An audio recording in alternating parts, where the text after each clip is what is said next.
ਕਿਸਾਨਾਂ ਨੂੰ 13 ਨਵੰਬਰ ਨੂੰ ਦਿੱਲੀ ਦੇ ਵਿੱਚ ਸੱਦਿਆ ਗਿਆ। 2 ਵਜ਼ੀਰ ਉਸ ਦੇ ਵਿੱਚ ਮੀਟਿੰਗ ਦੇ ਵਿੱਚ ਸ਼ਾਮਲ ਹੋਣਗੇ। ਕਿਤੇ ਨਾ ਕਿਤੇ ਜੇ ਸਮਝਿਆ ਜਾਵੇ ਕਿ ਇਹ ਕਿਸਾਨੀ ਦੀ ਜਿੱਤ ਵੱਲ ਨੂੰ ਵੱਧਦੇ ਕਦਮ ਨੇ, ਪਰ ਦੂਸਰੇ ਪਾਸੇ ਤਿਕੜਮਬਾਜ਼ੀਆਂ ਮੋਦੀ ਸਰਕਾਰ ਦੀਆਂ ਕਿ ਉਹ ਰੇਲਾਂ ਅਜੇ ਵੀ ਪੰਜਾਬ ਨੂੰ ਨਹੀਂ ਭੇਜ ਰਹੇ। मोदी सरकार कॉरपोरेट दे जो सहारे चल रही है तो वो मुताबिक ही जो कॉरपोरेट चाहता है उदा ही काम कर रही है। टोटली अडानी तो लैके अंबानी तक मोदी तक सारे बंदे गुजराती है तो गुजराती ही चाहते हैं कि पूरे भारत के उपर असीं गुलाम बना के भारत नूं अपने ही गुलाम बना के अपने तरीके नाल भारत नूं चलाइए। नरेंद्र तोमर हुणी ये गल कहते हैं टवाणा साहब कि होर गल करने वास्ते बेशक जो मर्जी आ जाओ, साडे दर खुल्लिया तुहाडे वास्ते, कोई चक्कर की गल नहीं, आ जो मर्जी। पर जे तुसीं गल करनी है खेती कानूनां दी फिर लोड़ नहीं आउण दी, क्योंकि खेती कानून तां असीं पास कर चुके हैं। हुण जे सुप्रीम कोर्ट दी अदालत दी कंटैंप्ट है, कंटैंप्ट ऑफ कोर्ट है, ये बीजेपी जानी मोदी साहब खुद मानते हैं, संविधान दीयां धज्जियां उड़ाउंदे ने, ते फिर कानून तो बदलिया जा सकता, वो गल नहीं मेरे कहने का मतलब है। पर इन्होंने कारपोरेट के हक च भुगतना, उन्होंने मकसद है भी ये खेती कानूनां नूं लागू किवें रखिया जावे। हुण राजस्थान दे विच गुजरां ने पचड़ियां उखाड़ दित्तियां, रेलां पूरे भारत दे विच रोक लिया लोक अंदोलन के दौरान। पंजाब दे नाल इन्ना पक्षपात क्यों बीजेपी सरकार का? देखो रेलां रोकण के मामले च हाई कोर्ट अजे सुनवाई कर रहा, पर अजे अदालत पक्षों भी मतलब हाँ का नारा पूरी तरह नहीं आया कि रेलां मोदी सरकार क्यों नहीं चला रही।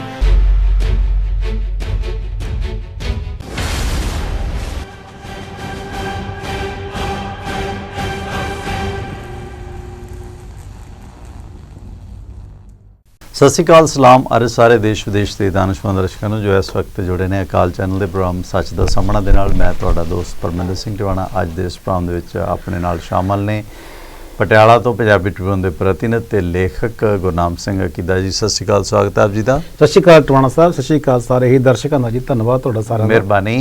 सो सत्कारत दर्शकों, अज 2-3 अहम मसलों पर आपां गल करनी है। एक तो किसानी मसले ते दूसरा पंजाब दे विच SGPC इलैक्शन वास्ते जिहड़ी जदोजहद सारियां धिरां वल्लों हो रही है, तो तीसरा बिहार और दूजे सूबਿਆਂ ਦੇ ਵਿੱਚ ਜਿਹੜੀਆਂ ਹਾਲੀਆ ਚੋਣਾਂ ਜਾਂ ਜਿਮਨੀ ਚੋਣਾਂ ਹੋਈਆਂ ਨੇ ਉਸ ਮੁਤਾਬਕ ਕੀ ਭਾਰਤ ਦੀ ਸਥਿਤੀ ਰਾਜਨੀਤਿਕ ਤੌਰ ਤੇ ਇਹਨਾਂ ਚੋਣਾਂ ਤੋਂ ਬਾਅਦ ਰਹੇਗੀ, ਉਹਨਾਂ ਵਿਸ਼ਿਆਂ ਤੇ ਚਰਚਾ ਕਰਦੇ ਹਾਂ। ਸ਼ੁਰੂਆਤ ਕਰਦੇ ਹਾਂ ਅਕੀਦਾ ਸਾਹਿਬ, ਜਿਸ ਤਰ੍ਹਾਂ ਮੋਦੀ ਸਰਕਾਰ ਦੇ ਕਿਸਾਨੀ ਕਾਨੂੰਨਾਂ ਦੀ ਮੁਖਾਲਫਤ ਦੇ ਖਿਲਾਫ ਜਿਹੜੇ ਧਰਨੇ ਦੇਸ਼ ਭਰ ਦੇ ਵਿੱਚ ਚੱਲ ਰਹੇ ਨੇ, ਖਾਸ ਕਰਕੇ ਪੰਜਾਬ ਦੇ ਵਿੱਚ, ਉਸ ਮੁਤਲਕ ਹੁਣ ਕੇਂਦਰ ਸਰਕਾਰ ਵੱਲੋਂ ਪਹਿਲ ਕਦਮੀ ਕਰਦਿਆਂ ਕਿਸਾਨਾਂ ਨੂੰ 13 ਨਵੰਬਰ ਨੂੰ ਦਿੱਲੀ ਦੇ ਵਿੱਚ ਸੱਦਿਆ ਗਿਆ। 2 ਵਜ਼ੀਰ ਉਸ ਦੇ ਵਿੱਚ ਮੀਟਿੰਗ ਦੇ ਵਿੱਚ ਸ਼ਾਮਲ ਹੋਣਗੇ। ਕਿਤੇ ਨਾ ਕਿਤੇ ਜੇ ਸਮਝਿਆ ਜਾਵੇ ਕਿ ਇਹ ਕਿਸਾਨੀ ਦੀ ਜਿੱਤ ਵੱਲ ਨੂੰ ਵੱਧਦੇ ਕਦਮ ਨੇ, ਪਰ ਦੂਸਰੇ ਪਾਸੇ ਤਿਕੜਮਬਾਜ਼ੀਆਂ ਮੋਦੀ ਸਰਕਾਰ ਦੀਆਂ ਕਿ ਉਹ ਰੇਲਾਂ ਅਜੇ ਵੀ ਪੰਜਾਬ ਨੂੰ ਨਹੀਂ ਭੇਜ ਰਹੇ। ਇੱਕ ਤਾਂ ਇਹ ਮਨ 'ਚ ਖਿਆਲ ਕਰ ਲੈਣਾ ਚਾਹੀਦਾ ਆਪਾਂ ਨੂੰ ਟਵਾਣਾ ਸਾਹਿਬ ਕਿ ਮੋਦੀ ਸਰਕਾਰ ਇਹਨਾਂ ਮੁੱਦਿਆਂ ਉੱਤੇ ਵਾਪਸ ਹੋਣ ਨੂੰ ਤਿਆਰ ਨਹੀਂ ਹੈਗੀ। ਪਹਿਲੀ ਗੱਲ ਤਾਂ ਇਹ ਸਾਡੇ ਦਰਸ਼ਕਾਂ ਨੂੰ ਸਮਝਣੀ ਚਾਹੀਦੀ ਹੈ ਕਿ ਮੋਦੀ ਸਰਕਾਰ ਜੋ ਜਿਵੇਂ ਦੇ ਪੈਂਤੜੇਬਾਜ਼ੀ ਤੇ ਲੱਗੀ ਹੋਈ ਆ ਕੰਮ ਕਰਨ, ਉਹ ਚਾਹੁੰਦੀ ਨਹੀਂ ਕਿ ਜੋ ਮੇਰਾ ਕੰਮ ਹੋ ਗਿਆ ਉਹ ਮੈਂ ਵਾਪਸ ਹੋ ਜਾਵਾਂ। ਮੋਦੀ ਸਰਕਾਰ ਕੌਰਪੋਰੇਟ ਦੇ ਜੋ ਸਹਾਰੇ ਚੱਲ ਰਹੀ ਆ ਤੇ ਉਹਦੇ ਮੁਤਾਬਕ ਹੀ ਜੋ ਕੌਰਪੋਰੇਟ ਚਾਹੁੰਦਾ ਹੈ ਉਦਾਂ ਹੀ ਕੰਮ ਕਰ ਰਹੀ ਆ। ਉਹ ਨਹੀਂ ਚਾਹੁੰਦਾ ਕੌਰਪੋਰੇਟ ਕਿ ਸਾਡੇ ਖਿਲਾਫ ਕੁਝ ਹੋਵੇ। ਉਹ ਚਾਹੁੰਦਾ ਕਿ ਅਸੀਂ ਹੁਣ ਪੰਜਾਬ ਦੇ ਵਿੱਚ ਵੀ ਸਲੋਅ ਬਣਾਈਏ, ਸਾਡੇ ਪੰਜਾਬ ਦੇ ਵਿੱਚ ਵੱਖ-ਵੱਖ ਚੀਜ਼ਾਂ ਦੇ ਵੱਖ-ਵੱਖ ਫਸਲਾਂ ਦੇ ਸਲੋਅ ਬਣਨ, ਜਿੱਦਾਂ ਕਿ ਮੋਗੇ ਦੇ ਵਿੱਚ ਬਣਿਆ ਹੋਇਆ, ਫਿਰੋਜ਼ਪੁਰ ਦੇ ਵਿੱਚ ਕੈਥਲ ਦੇ ਵਿੱਚ ਬਣਾਇਆ, ਅੰਡਾਨੀ ਨੇ ਆ ਕੇ ਜ਼ਮੀਨ ਖਰੀਦੀ ਬਕਾਇਦਾ ਉੱਥੇ ਨੇ ਆ ਕੇ ਉੱਥੇ ਬਣਾਇਆ। ਉਹ ਚਾਹੁੰਦੇ ਆ ਕਿ ਅਸੀਂ ਕੌਰਪੋਰੇਟ ਜਿਵੇਂ ਚਾਹੁੰਦਾ, ਕਿਉਂਕਿ ਸਰਕਾਰ ਹੀ ਕੌਰਪੋਰੇਟ ਦੀ ਹੈ, ਸਰਕਾਰ ਹੀ ਅਸਲ 'ਚ ਗੁਜਰਾਤ ਦੀ ਸਰਕਾਰ, ਗੁਜਰਾਤ ਦੇ ਲੋਕ ਚਲਾਉਣ ਲੱਗੇ ਹੋਏ ਨੇ ਪੂਰੇ ਭਾਰਤ ਨੂੰ। ਗੁਜਰਾਤ ਦਾ ਵਪਾਰੀ ਜਿਹੜਾ ਹੈਗਾ ਉਹ ਬਾਣੀਆ ਹੈਗਾ, ਗੁਜਰਾਤ ਦਾ ਜੋ ਕੌਰਪੋਰੇਟ ਹੈਗਾ ਉਹ ਚਾਹੁੰਦਾ ਹੈ ਕਿ ਪੂਰੇ ਭਾਰਤ ਉੱਤੇ ਕਬਜ਼ਾ ਕਰਕੇ ਅਸੀਂ ਇੱਕ ਤਰ੍ਹਾਂ ਦਾ ਅੰਗਰੇਜ਼ਾਂ ਵਾਂਗੂ ਪੂਰੇ ਭਾਰਤ ਨੂੰ ਆਪਣੇ ਗੁਲਾਮ ਬਣਾ ਲਈਏ ਤੇ ਆਪਣੇ ਤਰੀਕੇ ਨਾਲ ਫਿਰ ਅਸੀਂ ਪੂਰੇ ਭਾਰਤ ਦੇ ਉੱਪਰ ਰਾਜ ਕਰੀਏ। ਇਹ ਗੁਜਰਾਤ ਚਾਹੁੰਦਾ। ਇਹ ਬੜੀ ਵੱਡੀ ਸਮਝਣ ਵਾਲੀ ਗੱਲ ਆ। ਟੋਟਲੀ ਅਡਾਨੀ ਤੋਂ ਲੈ ਕੇ ਅੰਬਾਨੀ ਤੱਕ, ਮੋਦੀ ਤੱਕ ਸਾਰੇ ਬੰਦੇ ਗੁਜਰਾਤੀ ਹੈਗੇ ਆ ਤੇ ਗੁਜਰਾਤੀ ਹੀ ਚਾਹੁੰਦੇ ਆ ਕਿ ਪੂਰੇ ਭਾਰਤ ਦੇ ਉੱਪਰ ਅਸੀਂ ਗੁਲਾਮ ਬਣਾ ਕੇ ਭਾਰਤ ਨੂੰ ਆਪਣੇ ਹੀ ਗੁਲਾਮ ਬਣਾ ਕੇ ਆਪਣੇ ਤਰੀਕੇ ਨਾਲ ਭਾਰਤ ਨੂੰ ਚਲਾਈਏ। ਇੱਕ ਤਾਂ ਇਹ ਗੱਲ ਸਮਝਣੀ ਚਾਹੀਦੀ ਆ। ਦੂਜੀ ਗੱਲ ਹੈ ਕਿ ਬੀਜੇਪੀ ਦੇ ਮੰਤਰੀਆਂ ਵੱਲੋਂ ਇਹ ਕਿਹਾ ਗਿਆ ਕਿ ਤੁਸੀਂ ਆਓ ਮੀਟਿੰਗ ਕਰੋ। ਪਹਿਲਾਂ ਰਾਜਨਾਥ ਸਿੰਘ ਨੇ ਬੈਠਣਾ ਸੀ ਮੀਟਿੰਗ ਵਿੱਚ, ਬਾਅਦ ਚ ਫਿਰ ਇਹ ਫੈਸਲਾ ਹੋਇਆ ਕਿ ਰਾਜਨਾਥ ਸਿੰਘ ਜੋ ਲਿਖਤੀ ਤੌਰ ਤੇ ਸੱਦਾ ਪੱਤਰ ਆਇਆ, ਰਾਜਨਾਥ ਸਿੰਘ ਨਹੀਂ ਬੈਠਣਗੇ, ਰਾਜਨਾਥ ਸਿੰਘ ਬਾਅਦ ਵਿੱਚ ਜਾਣਗੇ ਉਹਨਾਂ ਕੋਲੇ ਮੀਟਿੰਗ ਕਰਨ ਤੋਂ ਬਾਅਦ। ਕਮਾਲ ਦੀ ਗੱਲ ਇਹ ਆ, ਨਰਿੰਦਰ ਤੋਮਰ ਹੁਣੀ ਇਹ ਗੱਲ ਕਹਿੰਦੇ ਆ ਟਵਾਣਾ ਸਾਹਿਬ ਕਿ ਹੋਰ ਗੱਲ ਕਰਨ ਵਾਸਤੇ ਬੇਸ਼ੱਕ ਜਦੋਂ ਮਰਜ਼ੀ ਆ ਜਾਓ, ਸਾਡੇ ਦਰ ਖੁੱਲ੍ਹਿਆ ਤੁਹਾਡੇ ਵਾਸਤੇ, ਕੋਈ ਚੱਕਰ ਦੀ ਗੱਲ ਨਹੀਂ, ਆ ਜਾਓ ਜਦੋਂ ਮਰਜ਼ੀ। ਪਰ ਜੇ ਤੁਸੀਂ ਗੱਲ ਕਰਨੀ ਆ ਖੇਤੀ ਕਾਨੂੰਨਾਂ ਦੀ, ਫਿਰ ਲੋੜ ਨਹੀਂ ਆਉਣ ਦੀ, ਕਿਉਂਕਿ ਖੇਤੀ ਕਾਨੂੰਨ ਤਾਂ ਅਸੀਂ ਪਾਸ ਕਰ ਚੁੱਕੇ ਹਾਂ। ਜਦੋਂ ਇਹ ਉਹਦੀ ਜ਼ਬਾਨ ਵਿੱਚੋਂ ਇਹ ਨਿਕਲ ਕੇ ਆਉਂਦੀ ਆ ਬਾਹਰ ਗੱਲ, ਤਾਂ ਫਿਰ ਕਿਸਾਨ ਇਹ ਗੱਲ ਕਿਉਂ ਮੰਨਣਗੇ ਕਿ ਉਹਨਾਂ ਦੀ ਮੀਟਿੰਗ ਕਰਨ? ਤੇ ਉਹ ਮੀਟਿੰਗ ਕਰਨ ਵਾਸਤੇ ਕੀ ਚਾਹ ਪੀਣ ਜਾਣਗੇ ਉੱਥੇ ਕਿਸਾਨ? ਤਾਂ ਕੀ ਉੱਥੇ ਜਾ ਕੇ ਬਹਿ ਕੇ ਉਹ ਜਬੜੀਆਂ ਜਿਹੜੀਆਂ ਮਾਰਨਗੇ ਮੰਤਰੀ ਉਹ ਸੁਣਨ ਜਾਣਗੇ ਉੱਥੇ? ਤਾਂ ਇਹ ਪੰਜਾਬ ਦਾ ਕੀ ਭਾਰਤ ਦਾ ਕਿਸਾਨ ਇਹ ਸਮਝ ਲਵੇ ਕਿ ਬੀਜੇਪੀ ਜਿਹੜੀ ਹੈਗੀ ਆ ਉਹ ਪਹਿਲਾਂ ਤਾਂ ਉਹਨੇ ਸੈਕਟਰੀ ਲੈਵਲ ਦੀ ਮੀਟਿੰਗ ਕਰਕੇ ਕਿਸਾਨਾਂ ਦੀ ਨਬਜ਼ ਟੋਹਣ ਦੀ ਕੋਸ਼ਿਸ਼ ਕੀਤੀ, ਹੁਣ ਉਹ ਮੰਤਰੀ ਲੈਵਲ ਦੀ ਮੀਟਿੰਗ ਕਰਕੇ ਕਿਸਾਨਾਂ ਦੀ ਨਬਜ਼ ਟੋਹਣ ਦੀ ਕੋਸ਼ਿਸ਼ ਕਰ ਰਹੀ ਆ। ਇੱਕ ਪਾਸੇ ਮੋਦੀ ਜੀ ਕਹਿ ਰਹੇ ਆ ਦੇਸ਼ ਪਿੱਛੇ ਨਹੀਂ ਹਟੇਗਾ, ਜੇ 370 ਹੈ ਤੇ ਕਿਸਾਨਾਂ ਦੇ ਕਾਨੂੰਨ ਹੈਗੇ ਆ। ਦੇਸ਼ ਪਤਾ ਨਹੀਂ ਕਿੱਥੋਂ ਲੈ ਕੇ ਆਏ ਨੇ ਮੋਦੀ ਜੀ। ਦੇਸ਼ ਡੈਮੋਕ੍ਰੇਸੀ ਦੇ ਤਹਿਤ ਵੋਟਾਂ ਪਾਈਆਂ ਨੇ ਮੋਦੀ ਜੀ ਨੂੰ ਲੋਕਾਂ ਨੇ, ਤੇ ਉਹ ਮੋਦੀ ਜੀ ਉੱਥੇ ਪ੍ਰਧਾਨ ਮੰਤਰੀ ਬਣੇ ਆ ਡੈਮੋਕ੍ਰੇਸੀ ਦੇ ਤਹਿਤ, ਸੰਵਿਧਾਨ ਦੇ ਤਹਿਤ। ਉਹ ਦੇਸ਼ ਕਹਿੰਦੇ ਪਿੱਛੇ ਨਹੀਂ ਹਟੇਗਾ। ਦੇਸ਼ ਤਾਂ ਲੋਕਤੰਤਰਿਕ ਕਦਰਾਂ ਕੀਮਤਾਂ ਦਾ ਦੇਸ਼ ਸਾਡਾ ਮੁਲਕ ਹੈਗਾ। ਇਹ ਕਿਸਾਨ, ਇਹ ਸਾਰੇ ਮਜ਼ਦੂਰ, ਇਹ ਖੇਤ ਮਜ਼ਦੂਰ ਉਸ ਸੰਦਰਭ ਵਿੱਚ ਸਾਡੇ ਸਾਹਮਣੇ ਆਉਂਦੇ ਆ, ਜਿਸ ਸੰਦਰਭ ਵਿੱਚ ਲੋਕਤੰਤਰ ਚਾਹੁੰਦਾ, ਲੋਕਤੰਤਰ ਕਹਿੰਦਾ। ਪਰ ਮੋਦੀ ਜੀ ਡਿਕਟੇਟਰ ਬਣ ਕੇ ਦੇਸ਼ ਚਲਾਉਣ ਲੱਗੇ ਹੋਏ ਆ, ਮਨਮਰਜ਼ੀ ਕਰਨ ਲੱਗੇ ਹੋਏ ਆ। ਜਦੋਂ ਲੋਕਾਂ ਵਿੱਚ ਬੜੇ ਵੱਡੇ ਪੱਧਰ ਤੇ ਵਿਰੋਧ ਤਾਂ ਟਵਾਣਾ ਸਾਹਿਬ ਇਹਨਾਂ ਬਿੱਲਾਂ ਦੇ ਵਿੱਚ, ਮੋਦੀ ਜੀ ਕਿਉਂ ਨਹੀਂ ਗੱਲ ਸਮਝ ਲੈਂਦੇ? ਬੁਲਾਉਣ ਮੀਟਿੰਗ, ਬੁਲਾ ਕੇ ਮੀਟਿੰਗ, ਗੱਲ ਕਰਨ ਕਿਸਾਨਾਂ ਨਾਲ ਕਿ ਭਾਈ ਇਹ ਹੋ ਗਿਆ, ਅਸੀਂ ਇਹਨੂੰ ਇੱਦਾਂ ਕਰਨਾ ਚਾਹੁੰਦੇ ਆ ਤੇ ਤੁਸੀਂ ਇਸ ਗੱਲ ਨੂੰ ਮੰਨੋ। ਕਿਸਾਨ ਨਹੀਂ ਮੰਨਦੇ ਤਾਂ ਉਹ ਕਹਿਣ ਭਾਈ ਤੁਹਾਡੀ ਨਹੀਂ ਮੰਨਦੇ, ਤੁਹਾਡੀ ਸਰਕਾਰ, ਤੁਹਾਡੇ ਮੁਤਾਬਕ ਅਸੀਂ ਕੰਮ ਕਰਨਾ ਹੈ, ਤੁਹਾਡੇ ਅਨੁਸਾਰ ਹੀ ਕੰਮ ਕਰਨਾ, ਅਸੀਂ ਕਿਹੜਾ ਕੋਈ ਤੁਹਾਡੇ ਤੋਂ ਬਾਹਰ ਜਾਣਾ। ਖੇਤੀ ਕਾਨੂੰਨ ਵਾਪਸ ਲੈ ਲੈਣ, ਨਹੀਂ ਲੈਂਦੇ ਕਿਉਂਕਿ ਕਾਰਪੋਰੇਟ ਬੈਠਾ ਪਿੱਛੇ। ਸੋ ਸਾਰਾ ਕੁਝ ਦੇਖਣ ਦੇ ਵਿੱਚ ਸਮਝ ਆ ਰਿਹਾ ਮੈਨੂੰ ਜੀ ਕਿ ਸਿੱਧੇ ਤੌਰ ਤੇ ਉਹ ਇਹਨਾਂ ਨੂੰ ਬੁਲਾ ਕੇ ਕਿਸਾਨਾਂ ਨੂੰ ਆਪਣੇ ਕੋਲ ਮੀਟਿੰਗ ਕਰਕੇ ਚਾਹ ਪਿਲਾ ਕੇ ਵਾਪਸ ਤੋਰਨਗੇ। ਕਿਸਾਨਾਂ ਨੇ ਮੰਨਣੀ ਨਹੀਂ ਗੱਲ। ਕਿਸਾਨ ਵੈਸੇ ਹੁੰਗਾਰਾ ਭਰਦੇ ਆ ਜਾਣ ਦਾ ਕਿ ਨਹੀਂ ਜਾਣ ਦਾ, ਹੁੰਗਾਰਾ ਭਰਦੇ ਉੱਥੇ। ਅਜੇ ਮੀਟਿੰਗ ਅੱਜ ਹੋਣੀ ਆ ਕਿਸਾਨਾਂ ਦੀ, ਅਜੇ ਤੈਅ ਹੋਏਗਾ ਕਿ ਕਿਸਾਨ ਕੀ ਉੱਥੇ ਜਾਣ ਵਾਸਤੇ ਤਿਆਰ ਹੋਣਗੇ, ਕਿ ਉਹ ਜੇ ਉੱਥੇ ਬਹਿ ਕੇ ਚਾਹ ਪੀ ਕੇ ਉਹ ਦੋ ਮੰਤਰੀ ਕਹਿਣਗੇ ਜੀ ਕਾਨੂੰਨ ਤਾਂ ਸਾਡੇ ਲਾਗੂ ਹੋ ਚੁੱਕੇ ਆ ਤੇ ਤੁਸੀਂ ਹੁਣ ਹੋਰ ਗੱਲ ਕਰ ਲਓ, ਕੋਈ ਤੁਹਾਨੂੰ ਦੇ ਦੇਣਾ ਪੈਕੇਜ, ਅਸੀਂ ਕਿਸਾਨਾਂ ਨੂੰ ਪੈਕੇਜ ਦੇ ਦਿੰਦੇ ਆ, ਤੁਹਾਨੂੰ ਸਬਸਿਡੀ ਦੇ ਦਿੰਦੇ ਆ, ਅਸੀਂ ਕੁਝ ਵੀ ਕਰ ਦਿੰਦੇ ਆ, ਪਰ ਕਾਨੂੰਨ ਤਾਂ ਲਾਗੂ ਹੋ ਚੁੱਕੇ ਆ। ਕੀ ਕਿਸਾਨ ਮੰਨਣਗੇ? ਕੀ ਕਿਸਾਨ ਮੰਨ ਜਾਣਗੇ ਟਵਾਣਾ ਸਾਹਿਬ? ਜੇ ਮੰਨ ਜਾਣਗੇ ਤਾਂ ਫਿਰ ਰਾਜਨਾਥ ਸਿੰਘ ਕੋਲ ਜਾਣਗੇ। ਫਿਰ ਉਹ ਹਾਂ ਜੀ ਅਸੀਂ ਕਿਸਾਨਾਂ ਨੂੰ ਮਨਾ ਲਿਆ ਜੀ, ਉਹ ਅਸੀਂ ਸਾਡੇ ਸਿਰ ਤੇ ਲਾਓ ਫਿੱਤੀਆਂ, ਅਸੀਂ ਦੋ ਮੰਤਰੀ ਵੱਡੇ ਕੰਮ ਕਰਕੇ ਆਏ ਜੀ ਤੁਹਾਡੇ ਕੋਲੇ, ਤੇ ਅਸੀਂ ਹੁਣ ਕਿਸਾਨਾਂ ਨੂੰ ਮਨਾ ਕੇ ਆ ਗਏ ਆ, ਸਾਡੀ ਬੱਲੇ ਬੱਲੇ ਆ, ਤੇ ਹੁਣ ਤੁਸੀਂ ਇਹਨਾਂ ਕਿਸਾਨਾਂ ਦੇ ਜਿਹੜੇ ਹੁਕਮ ਹੈਗੇ ਆ ਮੰਨ ਲਓ ਜੀ। ਇਹ ਗੱਲ ਕਰਨਗੇ ਰਾਜਨਾਥ ਸਿੰਘ। ਦੇਖੋ, ਜਦੋਂ 2019 ਦੀ ਗੀਤਾ ਸਾਹਿਬ ਇਲੈਕਸ਼ਨ ਹੋਈ ਤਾਂ ਮੋਦੀ ਸਰਕਾਰ ਨੇ ਆਖਿਆ ਕਿ ਭਾਰਤ ਦੇ ਕਿਸਾਨ ਦੀ ਸਥਿਤੀ ਬਹੁਤ ਮਾੜੀ ਆਰਥਿਕ ਪੱਖੋਂ, ਉਸ ਨੂੰ ਆਰਥਿਕ ਤੌਰ ਤੇ ਉੱਚਾ ਚੁੱਕਣ ਵਾਸਤੇ ਇਹਨਾਂ ਨੇ 6000 ਰੁਪਇਆ ਸਾਲਾਨਾ ਪੈਨਸ਼ਨ ਦੇਣ ਦਾ ਐਲਾਨ ਕੀਤਾ ਉਹਨਾਂ ਕਿਸਾਨਾਂ ਨੂੰ ਜਿਨ੍ਹਾਂ ਦੀ ਜ਼ਮੀਨ 5 ਏਕੜ ਜਾਂ ਇਸ ਤੋਂ ਘੱਟ ਹੈ। ਯਾਨੀ 500 ਰੁਪਇਆ ਮਹੀਨਾ ਪੈਨਸ਼ਨ ਜਿਹੜੀ ਹੈ ਕਿਸਾਨ ਨੂੰ ਇਹਨਾਂ ਨੇ ਇਸ ਕਰਕੇ ਦਿੱਤੀ ਕਿ ਉਹ ਮਜਬੂਰ ਹੈ। ਹੁਣ ਜਦੋਂ ਇਹ ਪੈਨਸ਼ਨ ਦੇ ਆਧਾਰ ਤੇ ਇਹ ਮੰਨ ਲਿਆ ਜਾਂਦਾ ਹੈ ਕਿ ਉਹ 500 ਰੁਪਏ ਦੀ ਪੈਨਸ਼ਨ ਦਾ ਵੀ ਮੁਹਤਾਜ ਹੈ। 500 ਰੁਪਏ ਮਹੀਨਾ ਕਿੰਨੀ ਕੁ ਰਾਸ਼ੀ ਹੁੰਦੀ ਹੈ? ਜਦੋਂ ਇਹ ਮੰਨਦੇ ਨੇ ਕਿ ਕਿਸਾਨ 500 ਰੁਪਏ ਮਹੀਨੇ ਦੀ ਪੈਨਸ਼ਨ ਦਾ ਮੁਹਤਾਜ ਹੈ, ਤੇ ਫਿਰ ਉਸ ਦੀ ਆਰਥਿਕ ਸਥਿਤੀ ਨੂੰ ਇਹ ਕਹਿੰਦੇ ਸੀ 22 ਤੱਕ ਅਸੀਂ ਉਹਦੀ ਆਮਦਨ ਦੁੱਗਣੀ ਕਰ ਦਾਂਗੇ, ਉਹ 0.05% ਜਿਹੜੀ ਹੈ, ਮਤਲਬ ਅੱਧੇ ਫੀਸਦੀ ਤੋਂ ਵੀ ਘੱਟ ਹੈ ਜਿਹੜੀ ਉਹ ਵਧੀ ਹੈ ਮੋਦੀ ਸਾਲ ਦੇ 6 ਸਾਲ ਦੇ ਵਕਫੇ ਦੇ ਦੌਰਾਨ। ਪਰ MSP ਜਿਹੜਾ ਸਰਕਾਰ ਤੈਅ ਕਰਦੀ ਹੈ, ਕੋਈ ਵੀ ਫੈਕਟਰੀ, ਕੋਈ ਵੀ ਬੰਦਾ ਆਪਣਾ ਕੋਈ ਪ੍ਰੋਡਕਟ ਬਣਾਉਂਦਾ ਤਾਂ ਉਸ ਦੀ ਇੱਕ ਕੀਮਤ ਤੈਅ ਕਰਦਾ ਕਿ ਇੰਨੀ ਕੀਮਤ 'ਤੇ ਮੈਨੂੰ ਪੁੱਗਦੀ ਹੈ, ਇੰਨਾ ਮੇਰਾ ਪ੍ਰੋਫਿਟ ਹੈ, ਇੰਨਾ ਮਿਹਨਤ ਨਾ, ਇੰਨੇ ਨੂੰ ਮੈਂ ਵੇਚਾਂਗਾ।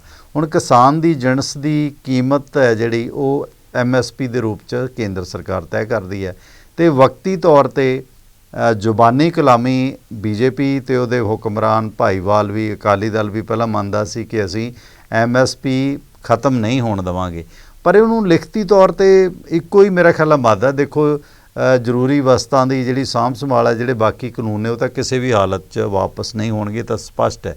ਕਿਸਾਨ ਵੀ ਇਸੇ ਗੱਲ 'ਤੇ ਅੜੇ ਹੋਏ ਨੇ ਕਿ ਚਲੋ ਜੇ ਪਿਸਟਲ ਦਾ ਲਾਇਸੈਂਸ ਚਾਹੁੰਦੇ ਹੋ ਤਾਂ ਤੋਪ ਦਾ ਮੰਗੋ, ਉਹ MSP ਦੀ ਗੱਲ ਮੁੱਕੇਗੀ।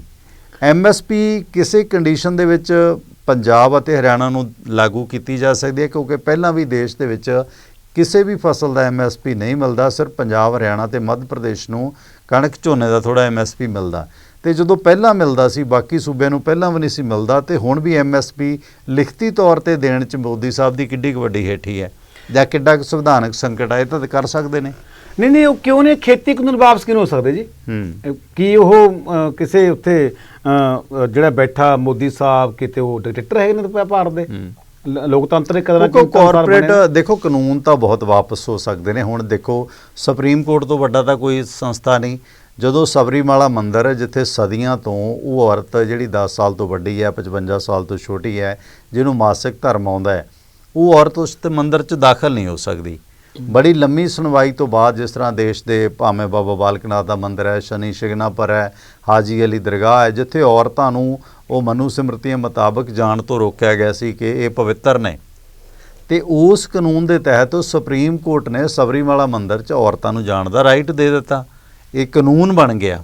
ਪਰ ਜਦੋਂ ਮੋਦੀ ਸਰਕਾਰ 2019 ਦੀ ਇਲੈਕਸ਼ਨ ਲੜਦੀ ਹੈ ਤਾਂ ਮੋਦੀ ਸਾਹਿਬ ਦੀ ਪਾਰਟੀ BJP ਇੱਕ ਚੋਣ ਮੈਨੀਫੈਸਟੋ ਲੈ ਕੇ ਆਉਂਦੀ ਹੈ ਕਿ ਅਸੀਂ ਆਪਣਾ ਚੋਣ ਮੈਨੀਫੈਸਟੋ ਦਾ ਇਹ ਵਾਅਦਾ ਕਰਦੇ ਹਾਂ ਕਿ ਅਸੀਂ ਸਬਰੀਮਾਲਾ ਦੇ ਵਿੱਚ ਸੁਪਰੀਮ ਕੋਰਟ ਵੱਲੋਂ ਜੋ ਔਰਤਾਂ ਨੂੰ ਉੱਥੇ ਜਾਣ ਦੀ ਆਗਿਆ ਉਹਦਾ ਅਸੀਂ ਵਿਰੋਧ ਕਰਾਂਗੇ, ਉਹਨੂੰ ਐਜ਼ ਇਟ ਇਜ਼ ਮਨੂ ਸਿਮਰਤੀਆਂ ਮੁਤਾਬਕ ਉੱਥੇ ਔਰਤ ਨੂੰ ਨਹੀਂ ਜਾਣ ਦੇਵਾਂਗੇ। ਹੁਣ ਜੇ ਸੁਪਰੀਮ ਕੋਰਟ ਦੀ ਅਦਾਲਤ ਦੀ ਕੰਟੈਂਪਟ ਹੈ, ਕੰਟੈਂਪਟ ਆਫ ਕੋਰਟ ਹੈ, ਇਹ BJP ਜਾਨੀ ਮੋਦੀ ਸਾਹਿਬ ਖੁਦ ਮੰਨਦੇ ਨੇ, ਸੰਵਿਧਾਨ ਦੀਆਂ ਧੱਜੀਆਂ ਉਡਾਉਂਦੇ ਨੇ, ਤੇ ਫਿਰ ਕਾਨੂੰਨ ਤਾਂ ਬਦਲਿਆ ਜਾ ਸਕਦਾ, ਉਹ ਗੱਲ ਨਹੀਂ ਮੇਰੇ ਕਹਿਣ ਦਾ ਮਤਲਬ ਹੈ।